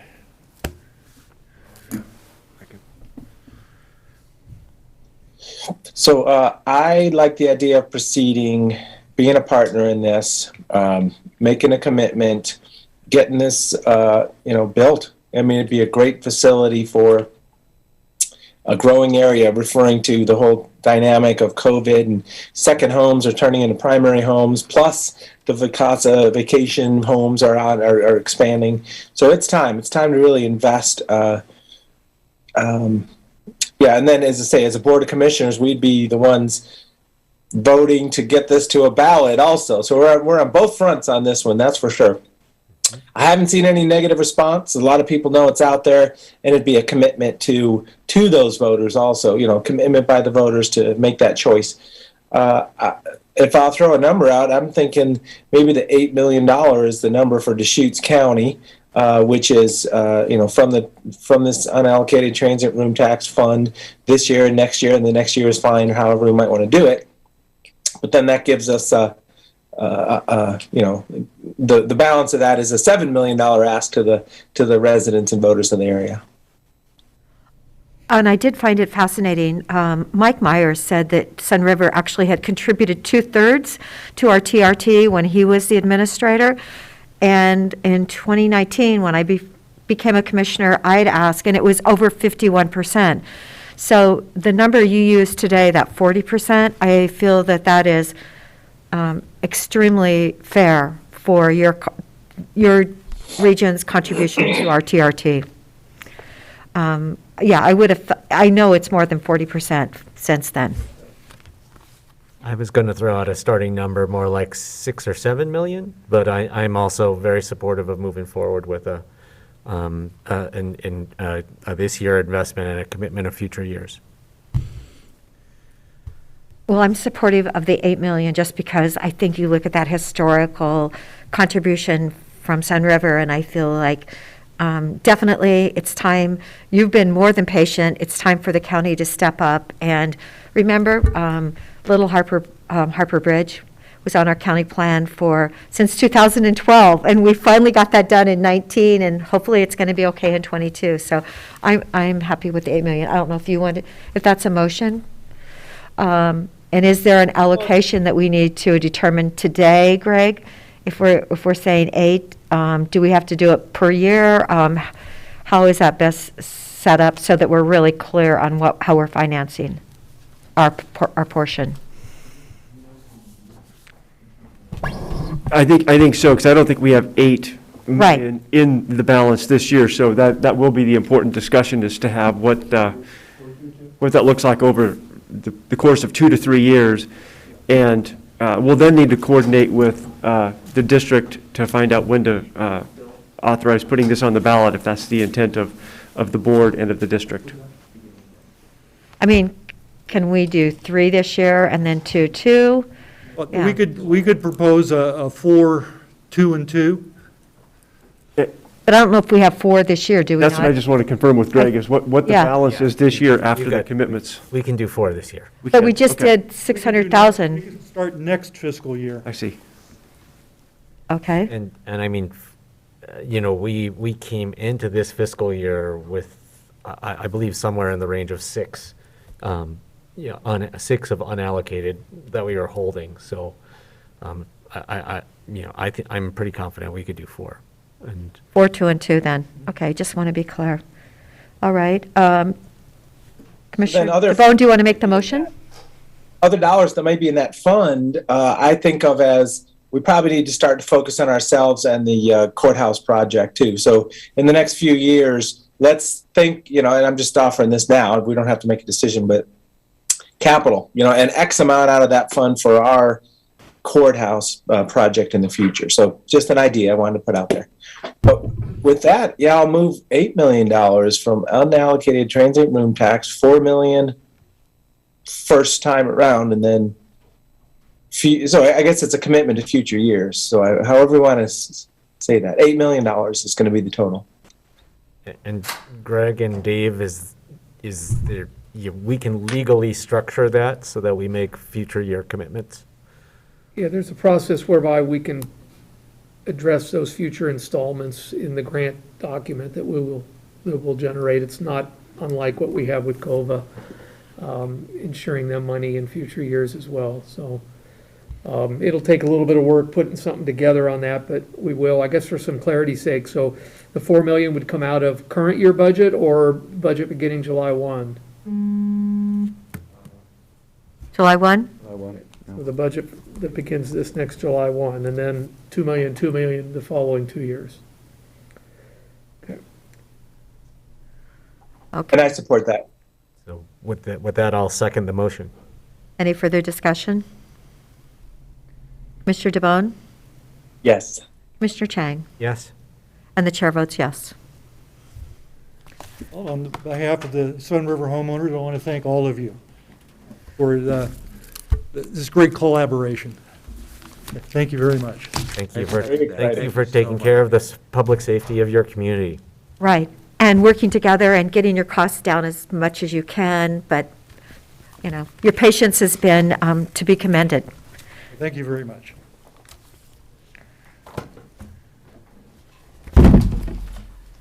All right, so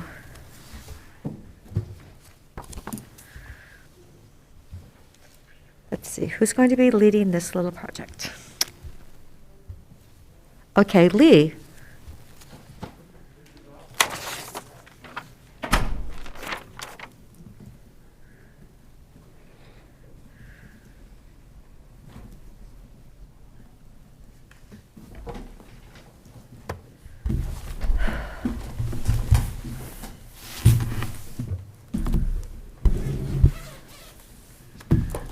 Good morning, Commissioners. Good morning, Lee. Thank you for joining us. Thank you. Lee Randall, Facilities Director. Before the board today is document number 2021-999, contract amendment with Skanska USA Building for the guaranteed maximum price for the adult parole and probation expansion on the public safety campus. And with us today, our D.V. Holcomb should be joining us remotely.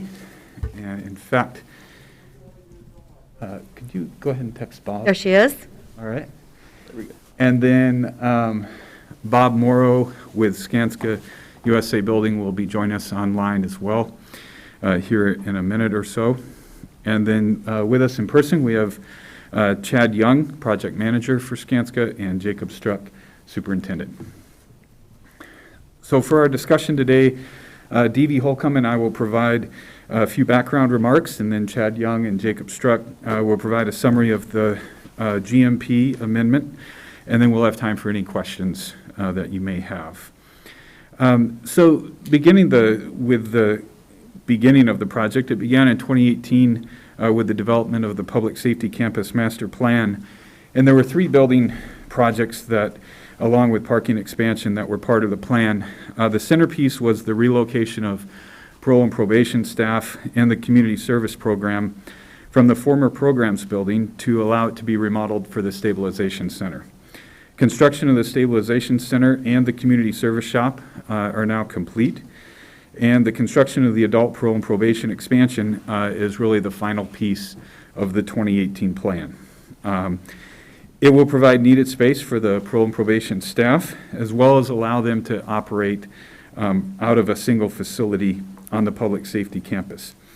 In early 2020, the board approved a contract for the design of the project with Ascent Architecture, which later became BLRB.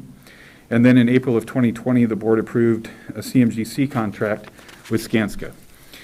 In May, this past May, the board referred the project to the Facilities Project Review Committee, which provided feedback and support for the project to move forward. And then in November, with design nearly complete, the project was bid out to subcontractors. So at this time, D.V.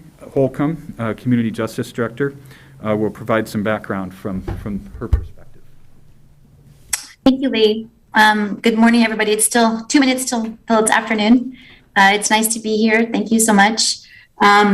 Yeah, I just wanted to, with that kind of overview that Lee provided, give you again an overview of what this project means to us at Parole and Probation. We are so excited. We are anticipating this renovation with so much enthusiasm.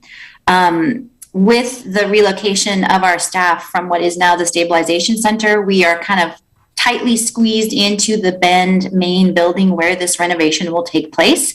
We're sharing offices. We've partitioned other offices into multiple offices. Tanner and I, the deputy director at PNP, are what we affectionately call hot seating his office. We just sort of share that space. We've got a couple staff dispersed to other county locations, and we just cannot wait for a single location to be together as a team, which will help with teamwork, with case coordination, and a couple other things that it will help with that are very specific to our operations. You know, we really need better, safer, lighter locations to provide some of those high-risk activities that we routinely do at PNP, such as arrests or searches. And this renovation kind of has all of that, which is going to be really great.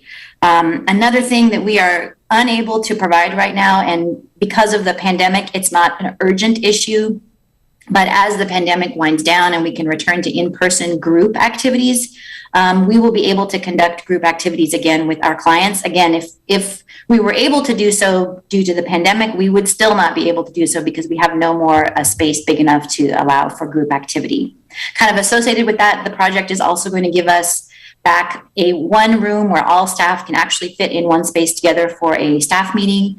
And then finally, very much in line with kind of what you were just hearing about with the TRT proposals, Deschutes County is a really popular place for public safety agencies across the region and across the state to come to have trainings, conferences, in services, and the space that the renovation will be giving us will allow that to resume, which of course, has that sort of exponential effect of tax revenue for the county. So we're really excited. The building just needs some updating. I do just want to give a shout out to working with Lee, with the architect, with Skanska. This has been a very seamless, smooth process, despite many different kinds of delays. And with the facility review committee approval, with the great designs that have passed through, with the great, I think, partnership with City of Bend with permitting, we're really ready to go and really excited. So I look forward to today's conversation. And I'm here for any questions that you might have about impacts to operations at PNP.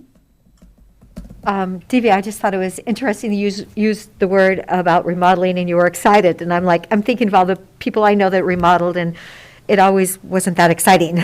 It's usually challenging, but it's, we've been working on this for quite a while. It's been 4 years now. So thank you, Lee, for your patience. Evie's looking forward to the results. We should be able to mostly stay in our offices during construction. We'll see how that works, and then maybe we can check in of my excitement level at that point. But we are looking ahead, and my enthusiasm is real.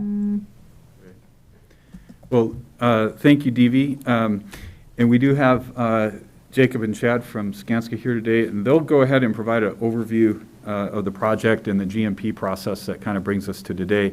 Are there any questions to this point that anyone may have?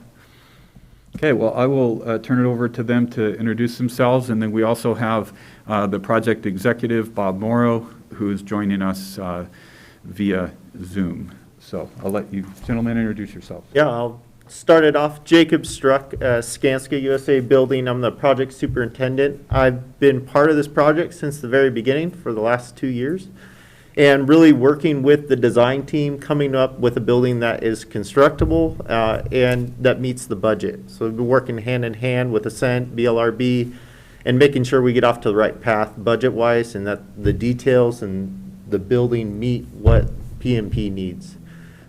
Really, I'll be here for questions. We want to make it brief to allow you to have enough time to ask us questions, but I'll be on this project through the entire duration, making sure that we give you the best high-quality product possible. Okay? Awesome. Chad Young here, project manager, responsible for the subcontractor solicitation and bidding. I'll be managing all the subcontracts and budget for the project, as well as just working through the weekly reporting that we'll be providing to Lee and the board. Thank you. I'll just take a moment and say thanks, for putting the team together here. It's been quite a run to get here. Displacing from that stabilization center building now, getting temporary quarters, having COVID come on, having the hot seating going on by the management even, and having construction people ready to go. How important is it to be able to build something that we have on paper? And this is the moment where we're stepping forward to get it built. So I'm just letting you know, I'm real excited about it. Thank you. So one thing that has worked really well on this project is the CMGC process.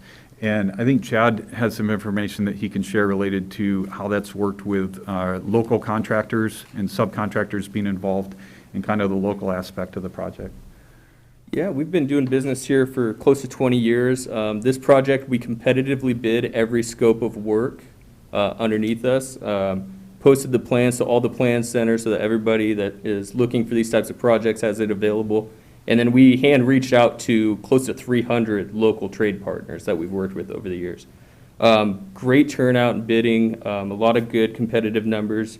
As it stands, we're looking at close to 92% of the project dollars going through contractors and people here in town, here local to the area anyways. And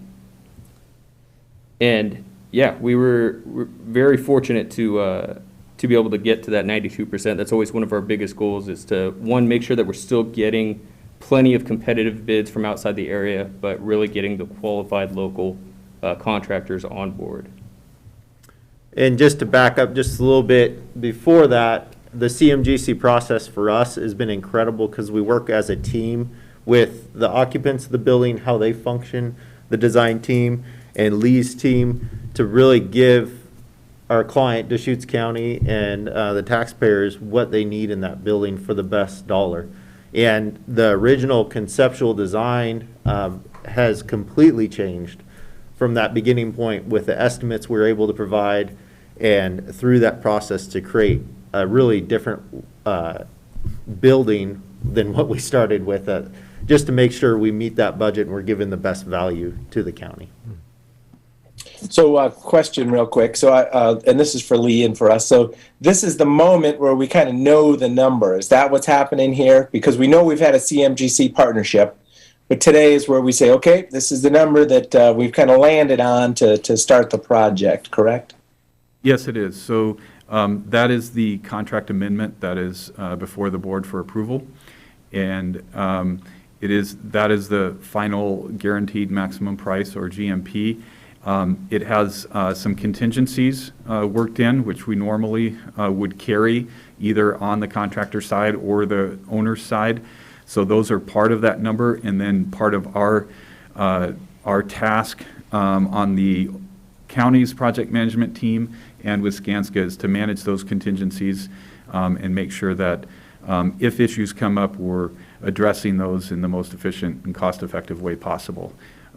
So that will be part of the project management process going forward. But from today forward, if the board approves the amendment moving forward, then we likely would have a pre-construction meeting in about 2 weeks, and we would be looking to mobilize to the site for some early site work in late February, and then the project would move forward from there.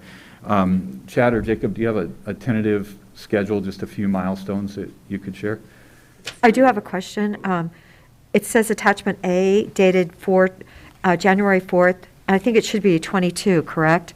It's on, I'm not sure which page it is on your attachment, but. Apologies, yes.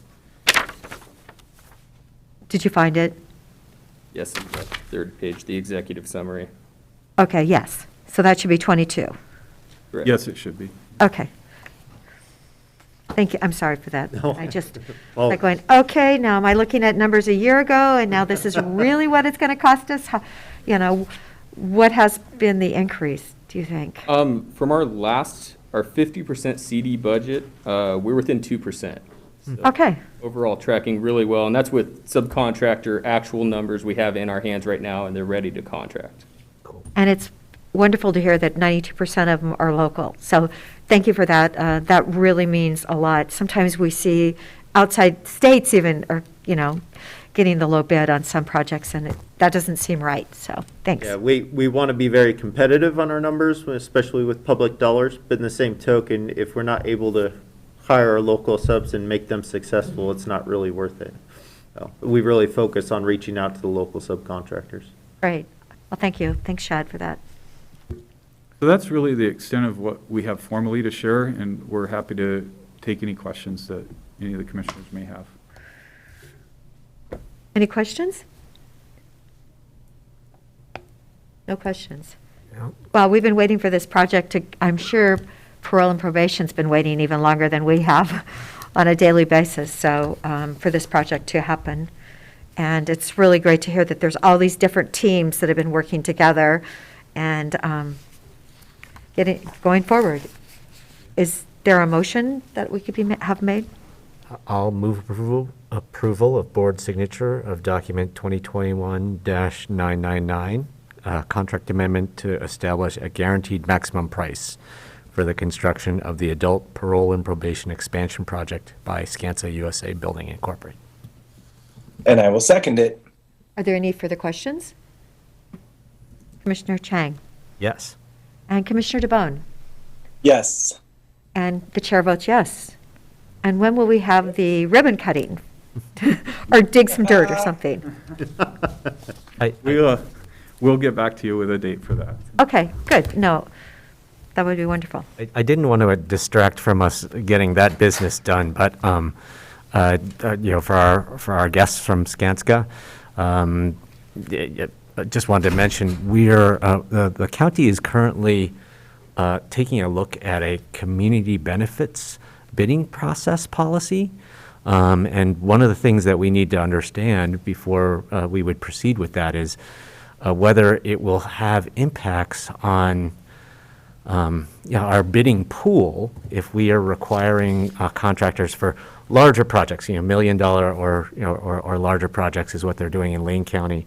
From your perspective, would it have impacts on our bidding pool if contractors were required to, pre-register with us and certify that they are paying living wages, prevailing wage, that they use apprenticeship programs, or they're engaged in apprenticeship programs? And then the third piece, the third requirement that Lane County had in place for their policy was full family health benefits. So, like, not necessarily being able to buy out people from the health benefit requirements that come with prevailing wage, but actually, being required to provide the health benefits. Do you have any perspective to offer on kind of what that would do to our contractor pool? Are you specifically referring to general contractor overseeing or all contractors throughout the process? I'm actually not sure about how that policy works in Lane County, whether that it kind of flows down through all the subs, or whether it's just a what I do know is that it's large contracts over $1 million. So. Oh, you start. This is Bob Morrow. I'm project executive with Skanska, and thank you everybody for your time. Commissioners, appreciate being here today, and thank you for approving this great project. Commissioner Chang, I believe what the community benefits, you were correct, it does umbrella down and include subcontractors in that as well. In Lane County? In the Lane County, yes. We would have to research that a little bit and see how that would apply to Deschutes County and what that would do to the pool of contractors locally. My guess is there would probably be some impacts associated with it, just a gut. But to give you a solid answer, I'd like to look at it a little more and kind of go through our list of the major subcontractors we have in the area. Well, that's work outside of your contract. So I don't want to ask you to do extra work. I was, if you just had a feel, like a sense for that question, it would be great to get your perspective. Yeah, and if it's something that's coming, it's work we need to be prepared for anyways, just to be ahead of it. But my gut would still be then that it would be there'd probably be some subcontractors that would not meet that requirement, would be my guess. And then, what is our, how could we help them meet those requirements? What education and training we could provide to get them on board? So I don't think it's a showstopper. I think there might be some training and education involved to help them get there. Great, thank you. And do you think that the kind of shortfall, like at this moment, would be more on the health benefits end or on the apprenticeships end? I had a meeting this morning with East Cascade Works, and I know they're doing a lot of great work with the apprenticeship programs and trying to get more and more in Central Oregon. I think that would probably be the biggest challenge. Would be my hunch. There's also a piece, I didn't hear you say it, but I'm sure Lane Community College is also, or Lane County is also applying diversity, equity, and inclusion goals as well. And I know that's something that's also, we're working to get ramped up in Central Oregon as well, and trying to create some subcommittees to help, again, with training, education, and getting some certified subcontractors in the community. Right. Well, I hadn't heard that Lane County had a diversity, equity, inclusion component of their community benefits bidding process. But those three pieces we mentioned, or I mentioned, that those are the key pieces that I was tracking. But thank you so much for that perspective. Yeah, and just to answer specifically on apprenticeships, our licensed trades, plumbers and electricians are required by the state, regardless of being union or non-union, to go through an apprenticeship. We are lacking more in the carpenter trades, and Skanska has been partnering with COCC, Kirby Nagelhut, Sunwest Builders on different programs. They started up one 2 years ago at COCC. And then another one has started up this year of Hard Hat in Hand with Fortis and a couple other ventures. So they're really working hard at expanding that. There's not a lot of opportunities for some of the other trades to be part of apprenticeship in Central Oregon. Right. So we could drive that to a little bit by adding an apprenticeship requirement. That's helpful to understand. Thank you. I know I'm accumulating letters from the community on supporting this. I have like this many, and I'm going to send them, a back copied email but I do want to hear from the other side of it. And, would this implementation cost in Deschutes County, would it cost this project, let's say it was next year, it was going to get approved and we did this, would it cost the next year, $500,000? What are the costs when we do something like this, and is there that big of an impact? So I appreciate, Bob, your comments this morning. Yeah, understanding how a policy like this might translate into a smaller pool of bidders and how that might translate to higher prices. It's definitely something we need to think through. So thank you so much for your insights. Thank you. All right, thank you all very much. Thank you. Thanks for having us. Okay. Thank you. Thank you. Okay, so last item on our agenda is the Thornburg Designation Resort, whether to hear the appeals or not.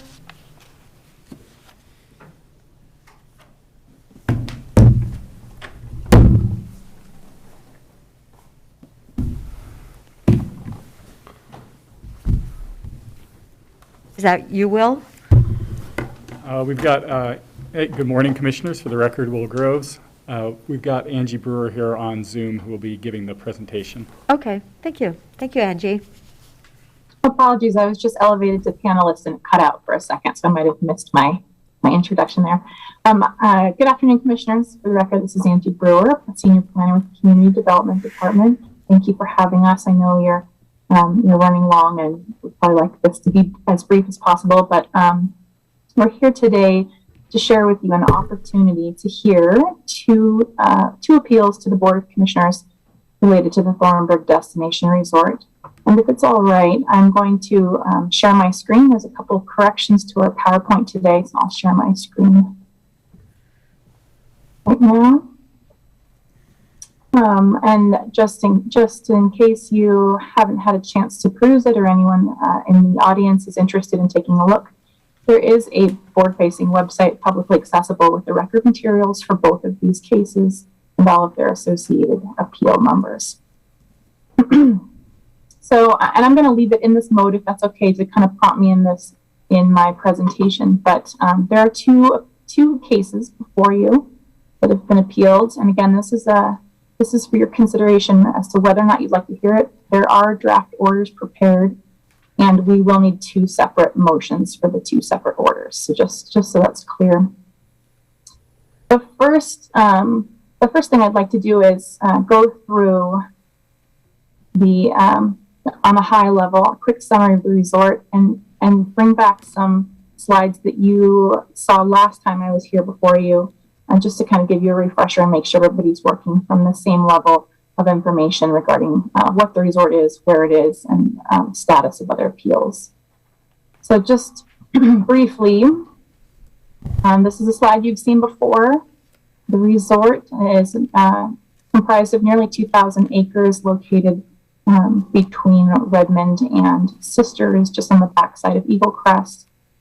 The application was originally received in 2005, and the conceptual and final master plans have previously been approved, litigated, and approved by prior boards and hearings bodies. And in case anyone would like a refresher on any of the timelines, we do have this slide, but I'm not going to linger on it. this is the timeline for some of those more pertinent cases and litigation dates. So the first case before you is file number 247-21-00500508 SP. And the associated appeal numbers there are 849A, which was the appeal to the hearings officer, and 1115A, which is the appeal to the board. Both appeals were submitted by Annunziata Gould, and I have a slide after this one that outlines the reasons for that appeal. The quick note I want to make here is that in my prior version of this PowerPoint, this date was a February date, and we went back and checked all of our mapping clocks this morning just to be absolutely sure, and confirmed that the date is actually March 9th, the statutory deadline for our local decision. So the full appeal document is included in the packet and online, but just briefly, there are 12 reasons cited by Ms. Gould for her appeal to the board, and I'll just run through them quickly. There's a concern that the site plan is inextricably linked with the review of the Phase A1 approval, which is on appeal before LUBA. There are concerns regarding the lot of record status. There are concerns regarding compliance with final master plan conditions 10 and 38, Phase A1 condition 17, final master plan condition 21, conditions 28 and relatedly conditions 38 and 39. The final master plan condition 38, water rights concerns continue to be a topic of concern. She cites destination resort requirements of County Code Chapter 18.113.060, and has concerns regarding the applicant's requested corrections 1 and 2, and then ultimately concerns regarding the hearings officer's conclusions and final decision. So the board has several options. You can choose to hear the appeal in a variety of formats, whether it's de novo, partial de novo, or on the record, or can choose to decline to hear the appeal. We provided draft orders, and I have Will Groves here with me to help us walk through some of the timelines and some context for the board's consideration as to which path they would like to pursue. Staff is ultimately recommending that the board decline to hear the appeal simply based on, and you can see I still have an old date in here, that should be March 9th. There's very limited time for the board to make it through the entire hearings process and allow for staff to accommodate the decision writing process. So with that, I'll pause quickly and let Will fill in some of that information before we move on to the next appeal. Good afternoon, Commissioners. Again, for the record, Will Groves, Planning Manager.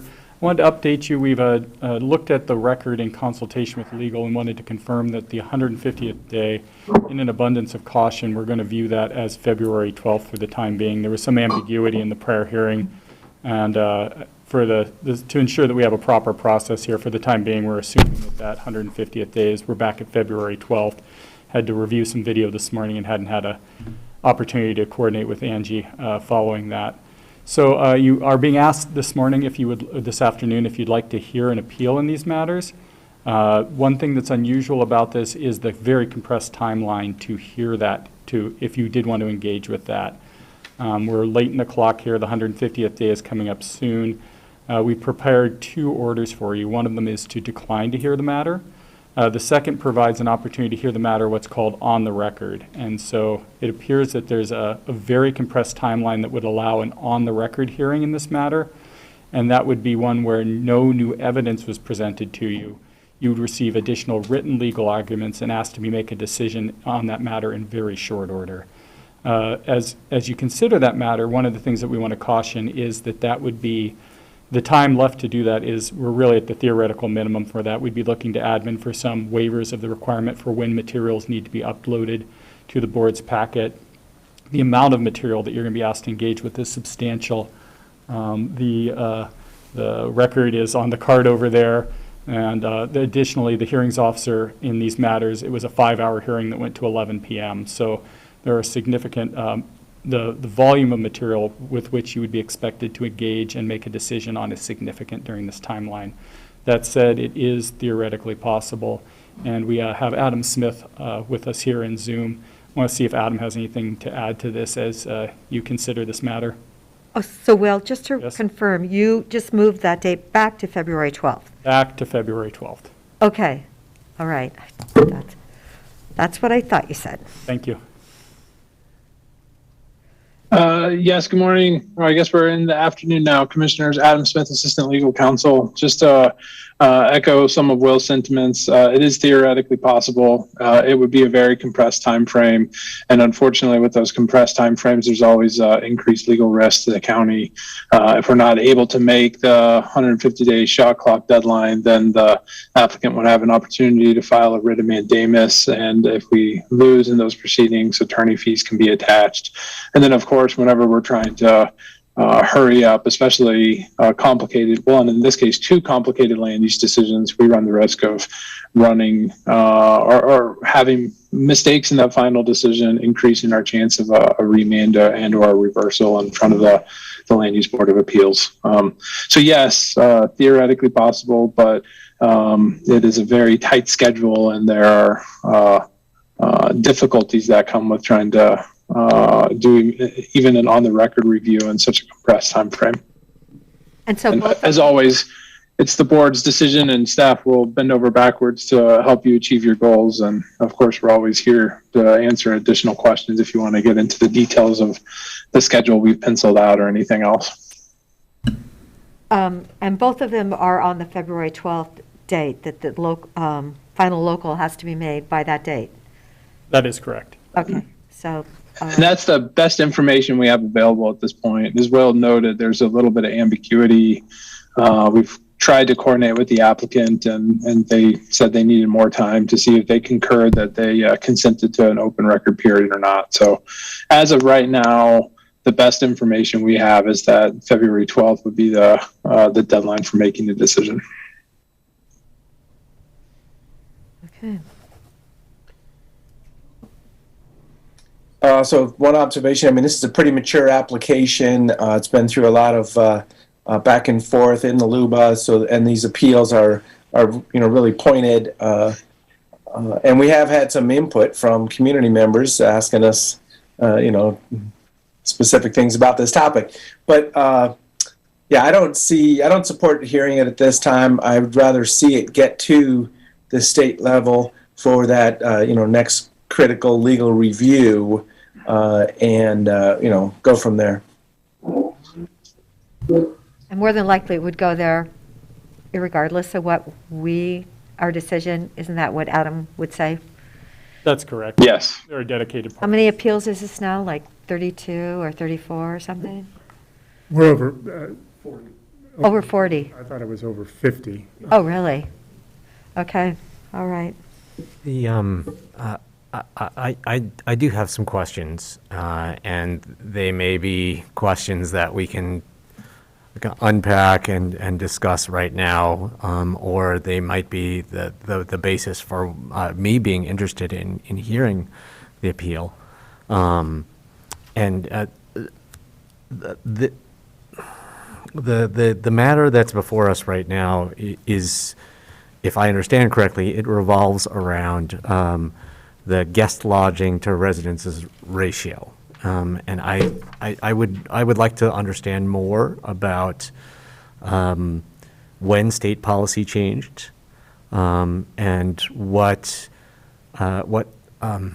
the applicant, Thornburg, had committed to prior to that state policy change. And this is more a concern about, I have more of a concern about our state's destination resort policy broadly than about this specific application. But, my understanding is that when we look at the history of destination resorts, that the goal was to provide a visitor-based economic development opportunity to rural, economically distressed communities. And I don't think we can argue that we are that anymore. at this point, or probably not even at the point when Thornburg originally filed for this project. And if if the goal of destination resorts was to provide opportunities for visitor-based economic development in rural, economically distressed communities, the change at the state level of the policy, the reduction of the ratio of guest lodging needed, it seems like basically one could interpret that to basically be saying, this is an opportunity, now that we're converting this more to an opportunity for you to just build a rural subdivision somewhere if you feel like it. And I don't think that that's appropriate. I think that that's sort of an end run around the state land use planning system to allow people to build rural subdivisions. So I'm interested in seeing, the guest lodging requirement maintained at the higher level. But I want to know, I want to understand whether that is really the heart of what we're talking about here, or whether that is, where we're in technicalities about other things that's not what the heart of this appeal is about. So Commissioner Chang, if I may just clarify, the first of the two items today is not change to the ratio. That's the second item. The change to the ratio was under file number 553 and 920 and 11116. We'll talk about that next. But this first item is a proposed 80 units of overnight lodging that was required by the master plan initially. So it's implementation of a requirement that existed in the law at the time of the application, if that helps. Madam Chair. Yes, Peter. Thank you. Madam Chair and members of the commission, for the record, Peter Gutowski, Community Development Director. Angie, thank you for clarifying. There are two matters before the board today. One is a site plan originally proposed for 80 overnight lodging units consistent with the master plan. And the second matter, which gets to Commissioner Chain's question about a modification of conditions to the conceptual and final master plans as it pertains to overnight lodging units. What's being proposed is to change the ratio for the number of overnight lodging unit ratio for as it pertains to single-family dwellings. The current ratio is 2.5 to 1. Two single-family dwellings, one has to build one overnight lodging units. To change that to 2.5 to 1, and then the number of weeks available per calendar year is being modified from 45 weeks to 38 weeks. And for context, this was a change in state law right around 2010, 2011, 2012, approximately. We have 4 destination resorts in Deschutes County. We have Eagle Crest, Tetherow, Pronghorn, and Caldera Springs. All 4 of them went through a modification of conditions to take advantage of this change in state law, and I just want to give you the dates for that.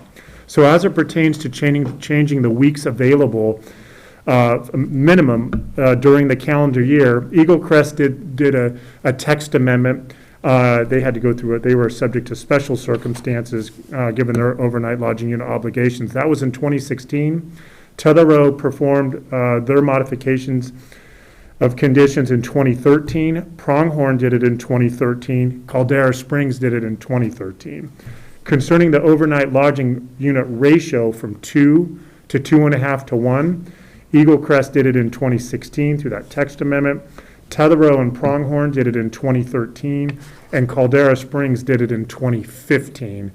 And so it just gives you context, Commissioner, in terms of with the change in state law, lowering those requisite requirements, that all 4 destination resorts took advantage of that and are implementing it as we speak.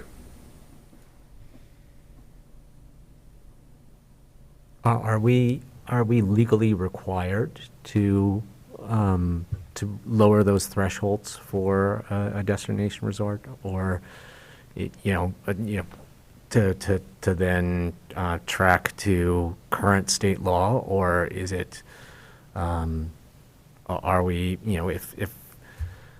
if we've set conditions earlier, is it legally, are we legally allowed to continue to require that prior commitment? Ultimately, it's a policy determination, I believe, on the behalf of the Board of County Commissioners. As Thornburg is proposing, they're trying to take advantage of a change in state law that their potential competitor, if they're ever vested, that their competitors are utilizing. It's important to note on the record that Deschutes County annually manages the resorts, these 4 destination resorts, overnight lodging unit responsibilities. They're required to submit an annual report.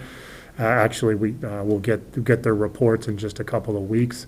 And then we produce an annual report that we share with the Board of County Commissioners to demonstrate how they're meeting their requisite requirements. But ultimately, and Dave, you could correct me if I'm, wrong, but I think it's a policy consideration by the Board of County Commissioners to determine if that respectful modification request remains consistent with their master plans and remains consistent with state law. Spot on.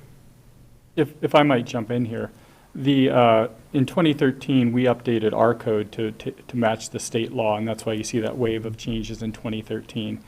And in this case, the applicants requested a modification to take advantage of that code. That's something that we make regularly available to applicants of all sorts. So if they were subject to something previously more restrictive and the restrictive code has been removed, it's real common for applicants to ask to take advantage of that. And in this case, the hearings officer, that our ability to approve or deny that change, generally speaking, is hitched to a question of if one, has there been a change in circumstances? 2, is this a substantially new proposal? So is this something that's going to have additional impacts on neighbors? So, for example, if rules have become more restrictive, but there was a particular less restrictive, but there was a particular circumstance that would result in significant neighbor impacts by relaxing those rules at that point, there's an opportunity to say that either this is a significantly new proposal or that neighbors are going to be affected in some way.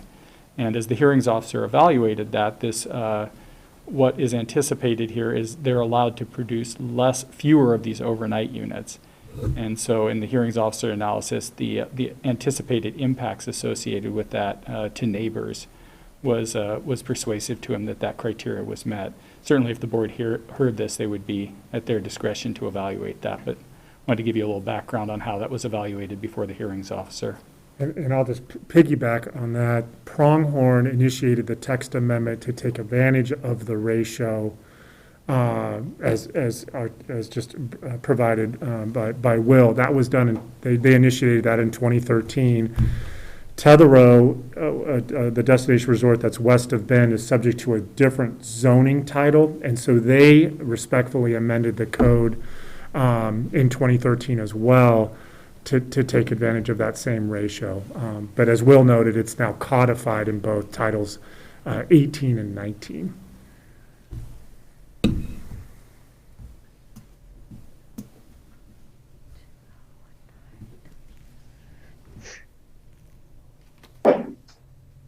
So we need to handle each one of these individually, correct?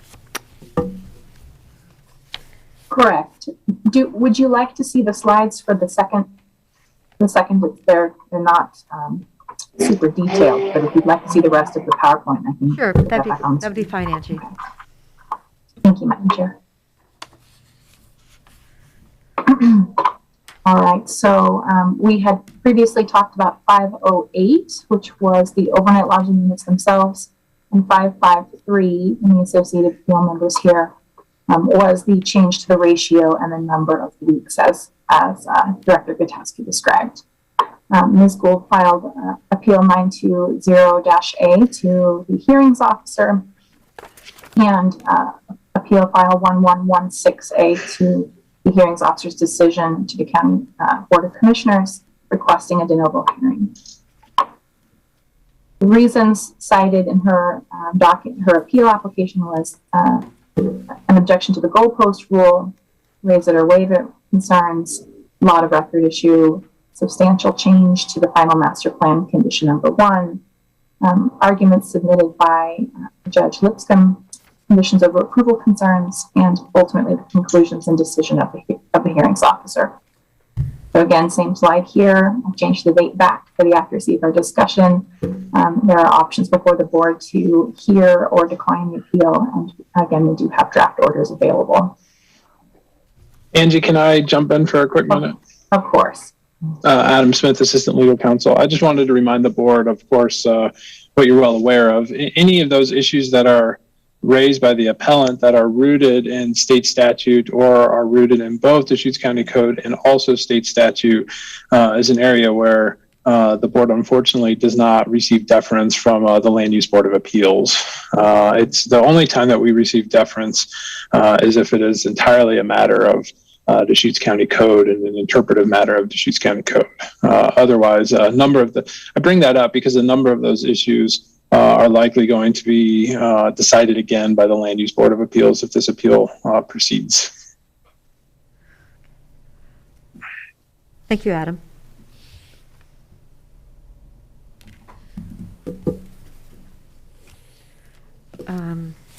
Commissioner DeBonne, do you have any further questions? No, so as I say, I've been through a cycle of this over the years being in office now, and this is kind of that narrow path that we could lay it all out in front of us as a board, but I think these are kind of statewide answers to make sure this application, and as I say, I think of it as a software developer, make sure the application compiles and fits with all the rules and regulations at the local code and the state law.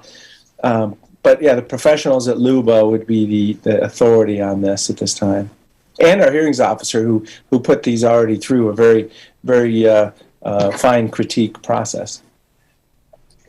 So as I say, I'm supportive. I'll move order denying, I guess I'll make sure I'm the right one here. So 2022-002. An order denying review of hearing officer decision on file number 247-21-1115A and 247-21-849-A and 247-21-508SP. Is there a second? Well, I mean, I'm, the question I raised about relaxing the guest lodging ratio, basically, making making the pathway for a destination resort become essentially the pathway, an end run around the state land use planning system for you to build a rural subdivision. I am really concerned about that issue, but I don't necessarily see this as a hearing this appeal as being a vehicle to explore that. So, I will second. Okay. Any further discussion? Commissioner DeBonne? Yes. Commissioner Chang? Yes. And the chair votes yes. So. And second item. And then there's the. Sorry. I'll do the motion for the second item. Move approval of order number 2022-003, an order denying review of hearing officers' decision on file number 247-21-1116A, 247-21-920A, and 247-21-553-MC. Okay, is there a second? Second. Any further discussion? Commissioner DeBonne? Yes. And Commissioner Chang? Yes. Yes, and the chair votes yes.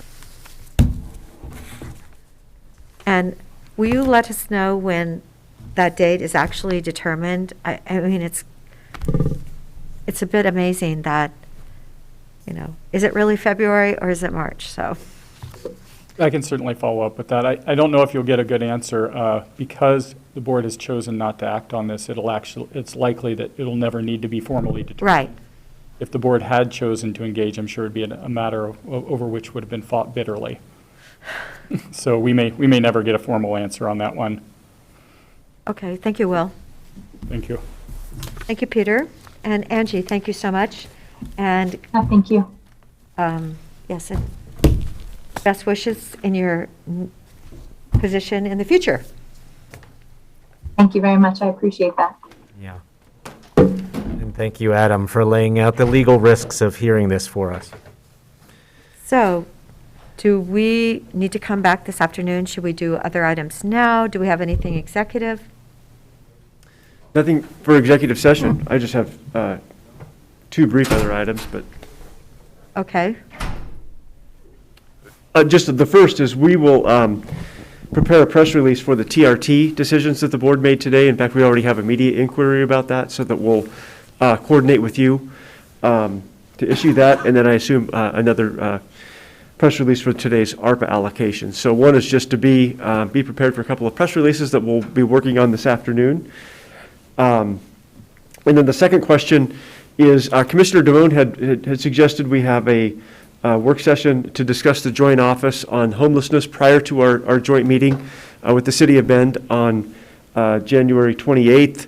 And the question is when to have that. We had discussed it, but he had suggested potentially next week on the 19th. However, Commissioner Chang may not be able to attend that meeting. So I just want to get a sense from the board. We do have capacity now on Monday, January 24th. We were going to have continued TRT discussions that afternoon. Without that, we could discuss it then, but I really want to turn it over to the board to decide when to have that. January 24th sounds fine, doesn't it? Okay. You can be there at that meeting? That would work for me, yeah. And I was going to mention during other items that I will not be available for the Board of Commissioners meeting on January 19th. And I sort of put that forward to Nick a little earlier and asked him to kind of track potential agenda items for me to make that as okay as possible. So if I can just confirm, Commissioner DeBone, does that work for you as well? Yes, and the vision there is just, just like we kind of ran across today, just practice using the words and the vision about the scope of what we're even talking about. So that's what I'm thinking. Great, thank you. We'll plan to conduct the work session then on the 24th. Thank you. That concludes my other items. Oh, I did want to ask if any of the other commissioners were going to go to the Fair Association dinner next Monday night. They sent a notice out. It said save the day, but really it was the invitation. I don't know if you saw it. I didn't really see it. And that is Monday night. I believe it starts at 5, dinner's at 6. So at the fair. No, thank you very much for reminding. That's wonderful. I did not have that on my schedule, and I was on a roll. I was able to attend that as a Grange member in La Pine years before I even became a commissioner. So it's really a long history of that great Fair Association and their annual dinner. Okay, so if you can let somebody know, they're actually supposed to be making phone calls to a few people to just check in and make sure that everyone got the invitation. Yeah, no, I didn't receive an invitation. And I did go to their meeting Monday night, and the wonderful news is Roxy's going to be the rodeo director. She was there, Roxy, who just retired from 20 years of Deschutes County, and now she's going to be a phenomenal volunteer and share the rodeo. So that was nice to see, and they're submitting to the board. They seem like they're pretty much on track. great. I can offer one other item. As my fellow commissioners know, we own a whole bunch of land in the Newberry neighborhood in La Pine. And one of the things that I learned was that there was provisions made with the city to include a wildlife corridor. The preliminary, in the comp plan, they had preliminarily kind of just stuck a little placeholder in there between sections 3 and section 4. But after talking with people from ODF&W and ODOT about vehicle wildlife collisions, deer, basically people hitting deer. And all the work that those two state agencies are doing together to try to reduce the number of vehicle wildlife collisions. I learned that there's actually, right through the middle of the Newberry neighborhood, there's a kind of a very regular, very heavily used mule deer wildlife migration corridor between winter range and summer range. And so since we already have this idea, there's already like a placeholder on the map to have a wildlife corridor through there, there's an opportunity to both like optimize the placement of that, somewhere in Section 3 or Section 4, not necessarily the spot where they just stuck the placeholder in, and B, to try to pair it with an undercrossing of Highway 97, and potentially seek funding for that. So Representative Ken Helm is actually running a bill this short session to try to allocate $5 million of state general fund to wildlife crossing projects. And, so I think it would be really exciting to pair these two things. Well, to pair a wildlife undercrossing and this migration corridor through the Newberry neighborhood, that would be really exciting in and of itself. But if we could support and advocate for that legislative concept from Representative Helm, there's even an opportunity for us to grab some dollars potentially for that project. And Deschutes, our section of Highway 97 has the highest number of these wildlife crossings, safe crossings in the state of Oregon. So we've our community essentially has a lot of success with presenting the need for these projects and identifying funding and getting it done. And it has actually already had after talking to the ODOT wildlife biologist, has had a huge impact already in terms of reduced vehicle collisions and mortalities. Well, deer mortalities, having some of these projects. So just, something that I've started to explore. And gave the city the heads up as well. I've been talking to the president of the council, Colleen Scott, about this, and she was going to raise it with the full council. Well, the Sisters Nugget actually had an article about the mule deer population decline and said that mountain lions, cougars, their main source of nourishment was the mule deer. So the fact that the state's mule deer population has increased so tremendously, I think that's something else to think about. And in fact, Sunday I saw a bald eagle eating a deer that had been hit by the side of the road right down from my house. There was a bald eagle there with the crows. So, I mean, I was like, wow. And the crows, of course, immediately came back, and the bald eagle said, oh, no.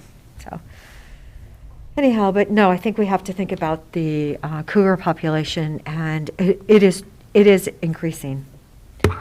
The estimates I'm hearing is like up to 10,000. And I know if you Google it, you could see that at one point in time, I think it was 3,000. Well, I'd be delighted to get the Oregon Department of Fish and Wildlife in here to give us a more comprehensive picture of what the factors are in the decline of the mule deer population locally. Well, that was an article, Jim Cornelius actually wrote that story, and as far as that their numbers are going down, and in the relationship with mountain lions. So.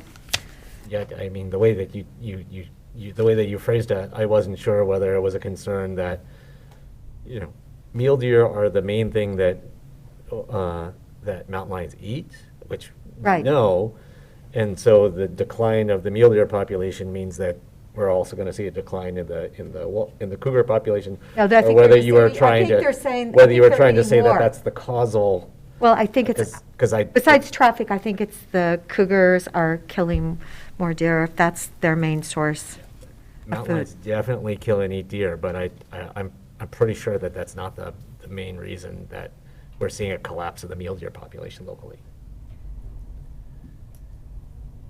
Okay, any other? Another note, I was able to talk with the Speaker of the House, Tina Kotek, who's going to be resigning her seat, like at the end of the week or something like that. But I had scheduled a meeting with her, remember, a couple months ago. After AOC, I was able to go to Portland and see her in her district. And I really was learning about the Joint Office of Homeless Outreach from Portland and Multnomah County. And so this was the follow-on meeting for that. And I mentioned campgrounds, what is the possibility of campgrounds, the land use associated with it, right outside of a UGB of a city, having that buffer, that shock absorber for housing, the swap space for people that are just looking for that next place to be. So she mentioned that, she could provide a warm handoff for a person that maybe taking her seat or whatever's going to happen. But it was a good meeting this morning for about a half hour on the video, just kind of laying that concept out there. Not a mature concept yet, but it's an idea that could get something, even in this short session. Even if it gets heard, just some ideas. We could do something from Deschutes County's point of view. Oh, I did have a conversation yesterday morning. It was on my calendar for maybe 2 months.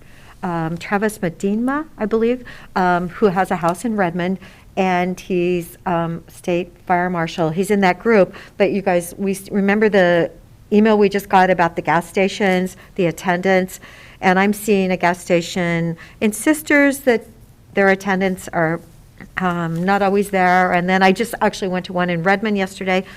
And so Travis was able to forward my questions to someone who, that's his department. And just wanted to say that we need legislation in order to give a temporary fix to the fact that we don't have enough employees here. And Deschutes County, Klamath County, and Umatilla County on this side of the mountain all are impacted by the rule that we have to have attendants at the gas station putting in the gas. And yet, the workforce is so diminished. So send an email on, and hopefully some kind of a temporary fix can happen so that the stations aren't fined $500 a day. It doesn't, what do you do when you're down to 2 employees? And you've, it would be really frightening for the people I know that drive around and their gas tank is on empty, and then they start looking for gas. So remember, we did have gas stations that weren't getting because of the snow. They couldn't get over the pass to fill up the stations. So there's all those things that are happening at this moment. I didn't totally track that. Are you saying that the state fire marshal's office has authority over gas station attendee requirements? Yes, there's a division of it in the state fire marshal. And yes, so this morning at 8, I actually talked to that person, Mark, and he was they don't like to find people, but it's truly becoming a bigger problem all over our county. I'm not sure about Klamath or Umatilla, but it's truly, I'm seeing it all over our county where no one is working, and it does go through the state fire marshal.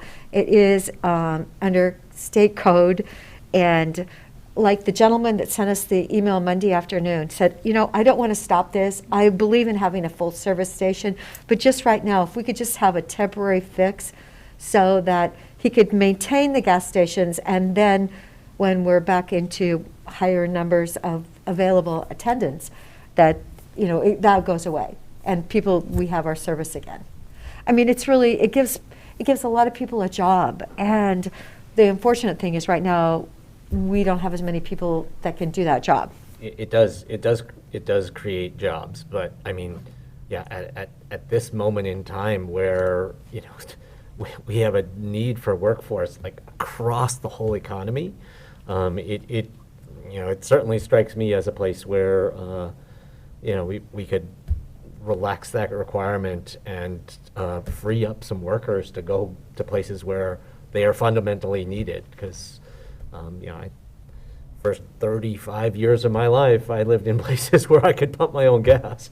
So, and, I didn't see any safety issues or anything else associated with that. So I would support, I would support any kinds of efforts to create that kind of flexibility and free up some of those workers. I have to say, gas station attendant, like, it's also, it can't be good for your long-term health, sucking gas fumes all day. Giving those people, freeing up workers to go work somewhere else in a workers' job market right now, I think that's a great idea. Anyway, it is, we're only one of 2 states, New Jersey is the other one, that doesn't allow it. And there are 14 counties, I believe, in Oregon that they can pump their own because their population is under 40,000. So but it is through the state fire marshal.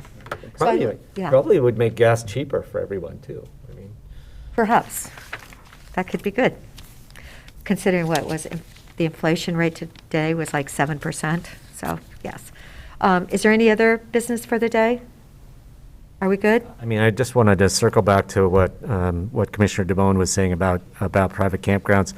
I'm going to raise this during goal setting next week, but I am very interested in exploring that 500-acre property that we own, that the county owns, just north of town, about 1.25 miles north of Cooley, as a potential park and campground. It's park designated already, but we have,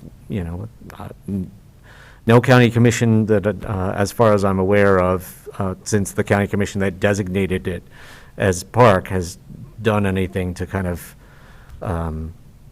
make that a reality. And there are numerous counties around the states that run county campgrounds and in county parks, and find those to be very, very financially lucrative, not just revenue neutral, but revenue positive for the county. So we could be providing a needed and desired recreational service and an amenity in our community, and and potentially earning some revenue from it.